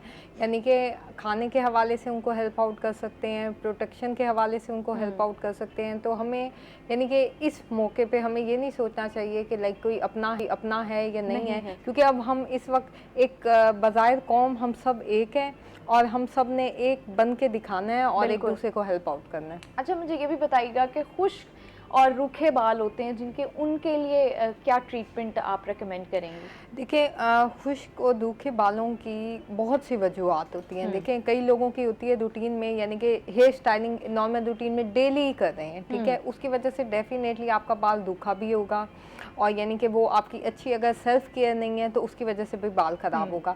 उसका सबसे आसान तरीका है कि आप कोकोनट ऑयल का इस्तेमाल करें। ठीक है, आप कोकोनट ऑयल का इस्तेमाल करें, आलमंड ऑयल का इस्तेमाल करें, ऑर्गन ऑयल का इस्तेमाल करें। ये आपके हेयर के लिए बहुत अच्छा है। आपकी रूटीन होनी चाहिए कि आप हफ्ते में 1 से 2 दफ़ा ऑयलिंग ज़रूर करें और उसको अच्छी तरह उसको कोशिश करें कि उसको फिर आपने शैम्पू से बहुत अच्छी तरह रिंस आउट करना है। आपके ऑयल में जो सर में स्कैल्प में ऑयल आपका नहीं रहना चाहिए। अच्छा, यानी उसके भी फिर नुकसान आते हैं? जी, उसके भी नुकसान आते हैं क्योंकि जब देखें हम बहुत ज़्यादा ऑयल बहुत देर रख देते हैं तो उससे बहुत ज़्यादा डीप कंडीशनिंग की तरफ चला जाता है ऑयल, जिसकी वजह से आपको हेयर ब्रेकेज ऑयल की वजह से भी होना स्टार्ट हो जाएगा क्योंकि आपका जो हेयर है वो बहुत स्कैल्प से सॉफ्ट होगा तो उसकी वजह से भी आपका हेयर फॉल स्टार्ट हो जाता है। ये बड़ी अहम चीज़ है। अच्छा, मिनिमम और मैक्सिमम ना होना चाहिए हेयर ऑयलिंग का?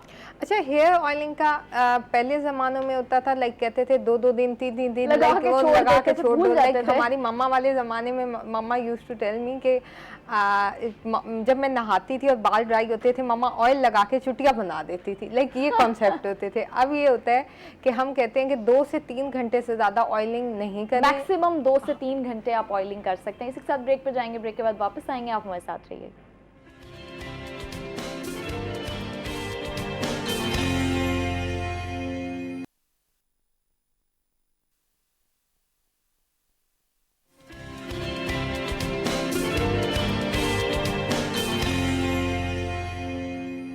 वेलकम बैक नाज़रीन। हमें ज्वाइन किया है हमारे नए मेहमान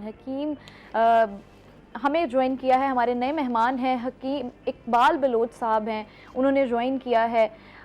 उनसे हम जानेंगे कि इस वक्त फ्लड अफेक्टेड एरियाज़ में जो सिचुएशन है वहाँ पर बहुत सारी ऐसी अमराज हैं जो फैल भी रही हैं, जो बहुत सारी ऐसी बीमारियाँ हैं जिनका लोगों को सामना करना पड़ रहा है।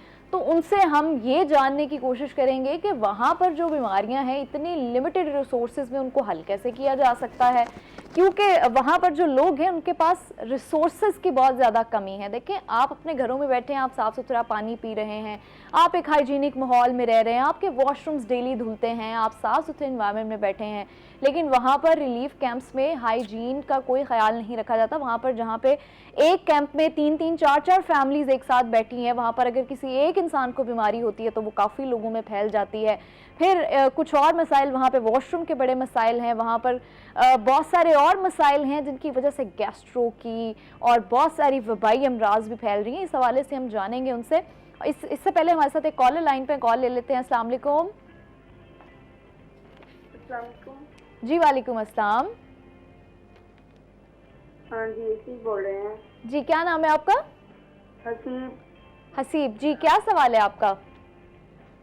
वो बालों में कब हर वक्त खुश्की होती है, खारिश करते रहो फिर जाके नींद आती है, खारिश नहीं होती है तो खुश्की भी है। अच्छा, बालों में खुश्की है और खुश्की की वजह से खारिश होती है। हाँ जी हाँ जी। अच्छा, आपकी एज क्या है? जी 22 साल। ठीक है जी, बहुत शुक्रिया आपकी कॉल का। तो ये तो नूर आपके लिए सवाल आया है, तो हमें इसका जवाब दे दें। अच्छा, बालों में खुश्की तब होती है जब आपका स्कैल्प ड्राई होता है, तो उसका इजी सोल्यूशन है कि आप कोकोनट ऑयल और आलमंड ऑयल को मिक्स करके हाफ यानी कि उसकी क्वांटिटी ले लें।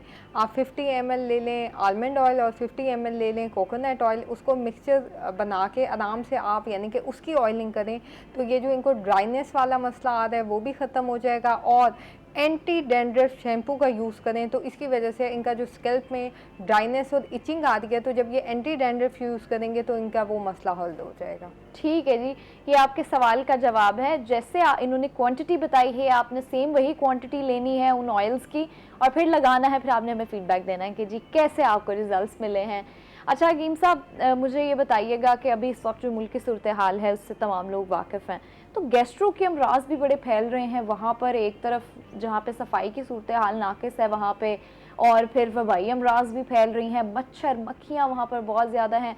तो लिमिटेड रिसोर्सेज में रहते हुए कैसे उस चीज़ का हल किया जा सकता है? देखिए, ये जो गैस्ट्रो है या मक्खियाँ और मच्छर, इस हवाले से ये जो चीज़ें हैं ये पानी की जो है बीमारियां हैं, और इसमें आलूदा पानी का जहाँ तक आज सैलाब का मौसम है और बारिशें बहुत ज़्यादा और बरसात हो रही है, तो इस मौसम में ये तकलीफ़ें हुआ करती हैं। पानी जो है वो जहाँ हमारे लिए अल्लाह ताला की तरफ से एक बहुत बड़ी नेमत है, वहाँ बहुत से ऐसे मसाइल इस पानी की वजह से भी होते हैं जो हमारी सेहत के लिए नुकसान का सबब बन सकते हैं। आलूदा पानी की वजह से गैस्ट्रो की बीमारियां पैदा हो सकती हैं, डायरिया, डिसेंट्री हो जाता है, खारिश की तकलीफ हो जाती है। इस आलूदा पानी की ही बिना पे इस मुल्क के पाकिस्तान के अंदर काफ़ी सारे तकरीबन 5 लाख के करीब ऐसे अफराद हैं जो अमवात का शिकार एक साल में हो जाते हैं, और इसमें सबसे ज़्यादा तादाद जो है वो बच्चों की है। अच्छा। और बच्चों की तादाद ज़्यादा इसलिए है कि वो बच्चे एक तो देहातों के अंदर या इस तरह के माहौल में रहते हुए उनको वहाँ सेहत की सहूलियात मुयस्सर नहीं होती, कोई क्वालिफाइड पर्सन उनके यहाँ मौजूद नहीं होता जो उनको इससे बचाव की कोई अवेयरनेस दे सके।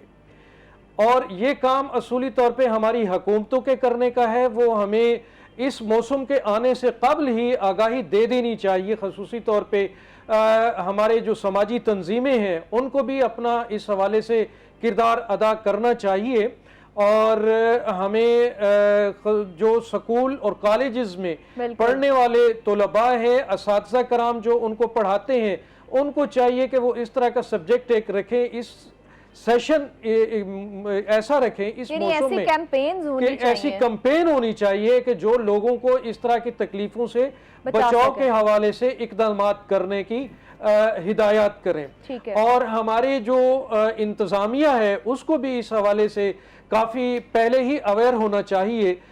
इसमें जो है छिड़काव है ऐसी चीज़ों का जो कि मच्छर मार छिड़काव किया जाता है, डेंगू के हवाले से किया जाता है समझे, और गंदा पानी जहाँ खड़ा हो जाता है तो वहाँ उसके अंदर मच्छर की पैदावार बहुत ही ज़्यादा हो जाती है। तो मच्छर ज़्यादा पैदा होने से फिर डेंगू के मसाइल आते हैं, मलेरिया बुखार के मसाइल आते हैं, और वहीं पे ही जो है ना टाइफाइड के मसाइल आते हैं, डायरिया, डिसेंट्री के मसाइल आते हैं। बहुत से ऐसे इश्यूज़ सेहत के हवाले से जो कि इंसान को काफ़ी मुतासर करते हैं, और उसके बाद काफ़ी अस्पताल भर जाते हैं, प्राइवेट क्लिनिक्स भी काफ़ी सारे, वहाँ पे आप देखें तो डायरिया, डिसेंट्री के केसेस बहुत ज़्यादा होते हैं। तो इस हवाले से जो पहले तो ऐसे इक़दामात होने चाहिए, जैसे आजकल फ्लडेड एरियाज़ में बहुत सारे ऐसे एरियाज़ देहातों से निकल के उन बेचारों को संभलने की भी जो है ना पोजीशन नहीं होती कि वो अपनी कीमती चीज़ें और अपने साफ़ सुथरे कपड़े या अपनी अच्छी खुराक लेके वो बाहर आए, लेकिन वो अचानक निकलते हैं और उनको जो है ना कुछ दवाई भी अपनी मरीज हजरात वहाँ पे अगर मौजूद हों तो उनको अपनी दवाई संभालने का भी मौका नहीं मिलता, जिसकी वजह से वो कैंपिंग में आते हैं और कैंप में 2 से 3 दिन ऐसे इब्तदाई गुजर जाते हैं जहां अभी तक हमारे इंतज़ामिया ने भी खाली कैंप तो लगा दिए होते हैं उनकी रिहाइश के लिए, लेकिन वहाँ पे मेडिकल की सहूलियात फौरी तौर पर मुयस्सर नहीं होती उनको, क्योंकि फौरी तौर पर बहुत सारी मज़ीद चीज़ें जिनको टैकल किया जा रहा है इस वक्त पूरे मुल्क में। तो मुझे ये बताइएगा कि वहाँ पर अगर लोगों को कुछ मसाइल का सामना करना पड़ता है, जैसे गैस्ट्रो की बीमारी का आप जिक्र कर रहे हैं, फिर बहुत सारी वबाई अमराज जो मच्छरों की वजह से, फिर डेंगू का आजकल बड़ा चला हुआ है कि जी डेंगू आजकल दोबारा से हो रहा है लोगों को, फिर इन वबाई अमराज की वजह से जो लोगों को नुकसानात होते हैं, लिमिटेड रिसोर्सेज में रहते हुए उनका हल कैसे किया जा सकता है। कीम साहब आपसे ये जानेंगे, लेकिन अभी कॉलर लाइन पे हमारे साथ कॉल ले लेते हैं। अस्सलाम वालेकुम। कॉल ड्रॉप हो गई है। अच्छा जी, आप हल बता दें इसका कि वहाँ पर लिमिटेड वसाइल में कैसे जब ये सैलाब का आना शुरू हुआ है तो लोगों को अपने तौर पे खुद भी थोड़ी सी एहतियाती तदाबीर इख्तियार करनी चाहिए। उन्हें पता है कि पानी सैलाबी पानी जो है ना वो हम पी नहीं सकते, बाकी जो पानी पीने वाला है वो भी काफ़ी आलूदा हो जाता है इस बारिशों से, तो उसके लिए चाहिए कि वो पहले से जो है ना अपना जो साफ़ पानी है उसका इंतज़ाम करके रखें, मिनरल वाटर का इंतज़ाम करके रखें। हमारी इंतज़ामिया को चाहिए वो उनके लिए कैंपों में पानी का इंतज़ाम, मिनरल पानी का इंतज़ाम करें या फिल्ट्रेशन प्लांट से पानी लेके वहाँ पे उनके लिए जो ना अच्छे से पानी को स्टोर करके रखें ताकि वो पीने के लिए उनके काम आ सके। और दूसरा ये है कि अगर ऐसा फौरी मुमकिन ना हो तो फिर जो है ना वो जो पानी वहाँ नल के नज़दीकी कोई ऐसे लगे हुए हैं तो उनसे लेके उसको जो है ना फौरी तौर पे उस पानी को बॉयल कर लिया जाए और उसको जो है ना फ़िल्टर कर लिया जाए, उसके बाद उसको इस्तेमाल किया जाए। इसके अलावा अगर ऐसी भी कंडीशन ना हो तो फिर जो है ना कुछ इस तरह के मेडिसिन मौजूद हैं हमारे यहाँ हर्बल में, तो वो उनके चंद एक ड्रॉप्स हैं, वो अगर उस पानी में डाल दिए जाएं तो वो उसकी आलूदगी को दूर करके वो उनके लिए साफ सुथरा पानी छान के। ये कौन से ड्रॉप्स हैं? वो एक्चुअली एक हमारे यहाँ इस्तेमाल होता है अमृत धारे के नाम से, जो है ना हमारी बड़ी बूढ़ियाँ घर वालों में दादियाँ नानियाँ इसको अच्छी तरह जानती हैं और आम सियाने अफराद भी इसको अच्छी तरह इस नाम से वाकिफ़ हैं कि ये वो वाहिद दवाई है। अगर घर में कोई ऐसी कोई दीगर दवाइयाँ मौजूद ना हों और कोई ऐसी तकालीफ इसके अंदर हो जाए तो ये वाहिद ऐसे ड्रॉप्स हैं जो तकरीबन सैकड़ों अमराज पे इस्तेमाल किए जा सकते हैं, जैसे कि डायरिया, डिसेंट्री पे, किडनी पेन्स पे, गैस्ट्रो की तकलीफ में, डाइजेस्टिव सिस्टम के हवाले से जो भी तकालीफ है, इंटेस्टाइनल जो भी तकालीफ इस हवाले से आती हैं हमें, उनके हल के लिए ये वाहिद ऐसे ड्रॉप हैं हमारे तिब के अंदर। इसको न्यूमेरिकल के नाम से हम याद कर सकते हैं कि ये चंद ड्रॉप 3 से 4 कतरे जो है ना इस्तेमाल कर लिए जाए एक गिलास के पानी में 3 से 4 ड्रॉप, एक गिलास में 3 से 4 कतरे काफ़ी है एक गिलास के अंदर। ठीक, तो वो इसमें इस्तेमाल कर लिया जाए तो वो जो है ना उसकी आलूदगी को दूर कर देते हैं और इससे डायरिया, डिसेंट्री भी इंसान कवर कर सकता है और इसके अलावा कोई इस तकलीफ में खसूसी तौर पे जो खारिश की तकलीफ हो जाती है। ठीक है हकीम साहब, वहाँ पे फ्लड अफेक्टेड जो लोग हैं उन कैंप्स में ख़ास तौर पे बुजुर्ग, बच्चे और जो हामला ख़वातीन हैं, ये एक बड़ा इम्पॉर्टेंट आप समझ लें ग्रुप ऑफ पीपल है जिनको इस वक्त तमाम फैसिलिटीज़ की ज़रूरत है जो कि ज़्यादा अफेक्ट हो सकती हैं।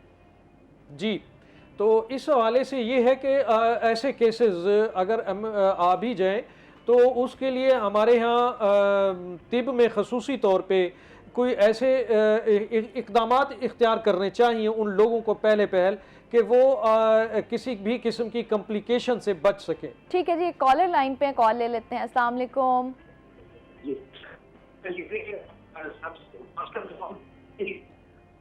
भाइयों के साथ उनके सामने बराबर का शरीक हूँ, जहाँ जो बहुत चाहते हैं तमाम अगवान भाई, हमारी बहनें अगवान, क्योंकि वो भी हमारे अपने भाई और हमारे पड़ोस में हैं, तो अल्लाह ताला उनको और दुख और मुसीबत से बचाए और अगवान भाइयों के सामने हम बराबर की शरीक है। और जो फ्लड में जितनी शाते हुए हैं ओवरऑल पूरे पाकिस्तान में, अल्लाह ताला रहम व करम करे। दीर से लेकर जितने आपके याद जितने आपके क्लाउड ब्रस्ट हुआ, उन तमाम अपनी बहन भाइयों के गम में मैं बराबर तशरीफ हूँ और अल्लाह ताला और मुसीबत से इस मुल्क को बचाए और ऐसी नागहानी सूरत हाल से अल्लाह ताला माफ रखे। मेरा सवाल वो सवाल हो गए, तो हकीम साहब हैं तो ये मच्छरों और सैलाब के हवाले से है, वो ये होगा जी कि मच्छरों और सैलाब के हवाले से गवर्नमेंट की सतह पे पहले स्प्रेज होती थी, ठीक है, याद है शहरों में आजकल वो करवाई जाती थी जी जी वो स्प्रेज हर शहर में होना चाहिए, क्योंकि क्लाउड फेदर या बारिशें हर जगह हो रही है हमारे बिल्कुल ऐसा ही है, उससे डेंगू वगैरह फैलता है। दूसरा सवाल होगा बालों के हवाले से कि कौन सा सोप यूज किया जाए, क्योंकि बाल में अगर आप शैम्पू नहीं लगाते शैम्पू से बाल झड़ते हैं, और कौन सा सोप जिसमें जो है ना बाल नॉर्मल रहे, हमें ज्यादा जरूरत ना हो। आजकल तो ये ठीक है जी, सोप आ गए हैं। बहुत शुक्रिया आपकी कॉल का, थैंक यू फॉर कॉलिंग। अच्छा पहले हकीम सवाल का जवाब ले लेते हैं, फिर हम इनकी तरफ जाएंगे। मुझे बताइएगा कि उन्होंने कहा कि पहले तो हुकूमत की जानिब से जो है वो ऐसे स्प्रेज किए जाते थे, वाकई ये बात हकीकत है, ऐसे होते थे स्प्रेज जो मच्छरों से हमें बचाते थे। और अब भी चूंकि ना सिर्फ फ्लड अफेक्टेड एरियाज, जो फ्लड अफेक्टेड एरियाज नहीं भी हैं, जिन शहरों में फ्लड नहीं भी आया, उन शहरों में बारिशें जो हैं वो मुसलसल हो रही हैं। तो इस हवाले से मच्छरों से बचने के लिए आप हमें कोई ऐसी टिप्स एंड ट्रिक्स बताएं जो घर पे हम कर सकते हैं और मच्छरों से बच सकते हैं। लेकिन एक ब्रेक पे जाएंगे, ब्रेक के बाद वापस आएंगे और इस सवाल का जवाब आपको देंगे, आपने हमारे साथ रहना है।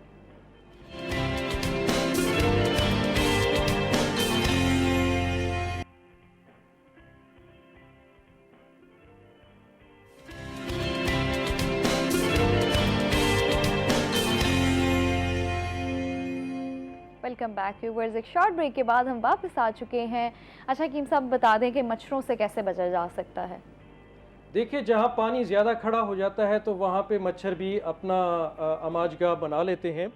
तो उसके लिए ये है कि पहले हमारे यहाँ गवर्नमेंट जो है ना वो एक स्प्रे होता था DTD के नाम से, तो वो स्प्रे किया करते थे हर घरों के अंदर, देहातों में, शहरों में भी हुआ करता था। और उसके बाद अब जो है ना ये फोग ये आ गया है डेंगू के हवाले से वो स्प्रे करते हैं, तो वो भी होना चाहिए। लेकिन जहाँ ऐसी सहूलत ना हो और अभी तक गवर्नमेंट के पास भी ऐसे इंतज़ामात नहीं है कि वो उनके स्टॉक में काफ़ी अरसे से शॉर्ट हो रहा है, तो उसके लिए ये है कि मिट्टी का तेल ले लें आप वहाँ पे, तो मिट्टी के तेल का स्प्रे कर दें आप।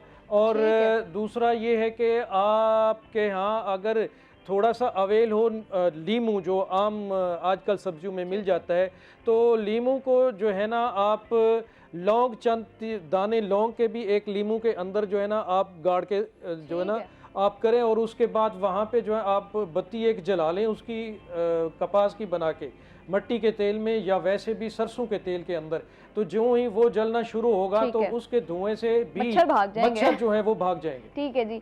अच्छा नूर, मुझे बताइएगा, कुछ लोग ऐसे होते हैं, अभी कॉलर का सवाल भी ये था, जिनको शैम्पू सूट नहीं करता, तो वो कौन सा ऐसा सोप है जो वो इस्तेमाल कर सकते हैं अगर उनका हेयर फॉल हो जाए शैम्पू की वजह से?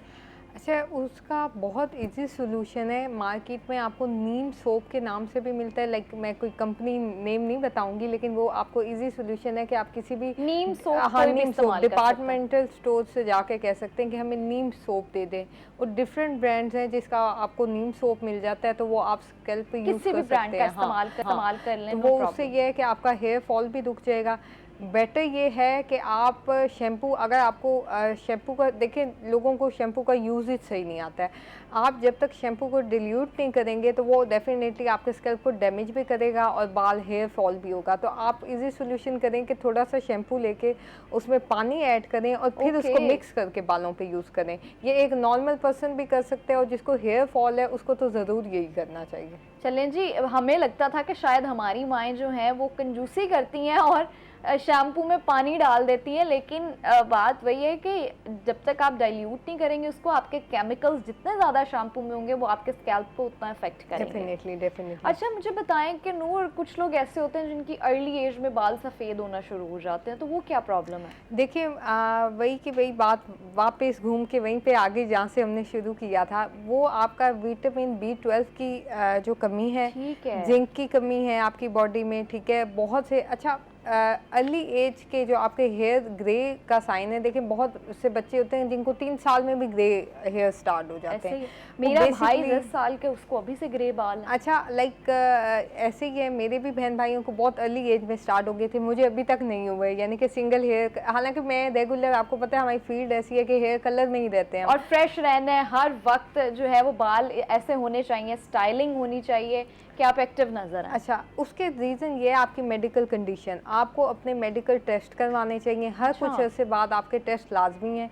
अगर आप थायराइड पेशेंट है, अगर आपको स्टोमिक का कोई इशू है, मैदे के अमराज की वजह से आपकी जो हैं सफ़ेद बाल उम्र से जल्दी आना स्टार्ट हो जाते हैं, तो आपको अगर आपके एक एज से पहले आपके हेयर ग्रे होना स्टार्ट हो गए हैं तो आपको अपने टेस्ट वगैरह कराने चाहिए, प्रॉपर अपना चेकअप कराना चाहिए। ज़रूरी नहीं है आप जाके फ़ौरन डाइस की तरफ जाए, नहीं, आपको डॉक्टर से मशवरा करना चाहिए कि आपको क्या इशू क्या है। बेसिकली आपने जड़ तक पहुंचना है कि जिसकी वजह से आपको ग्रे हेयर्स का सामना करना पड़ रहा है। अच्छा, ये भी बताइए कि बालों को मजबूत करने के कोई घरेलू टोटके हमें बताएं।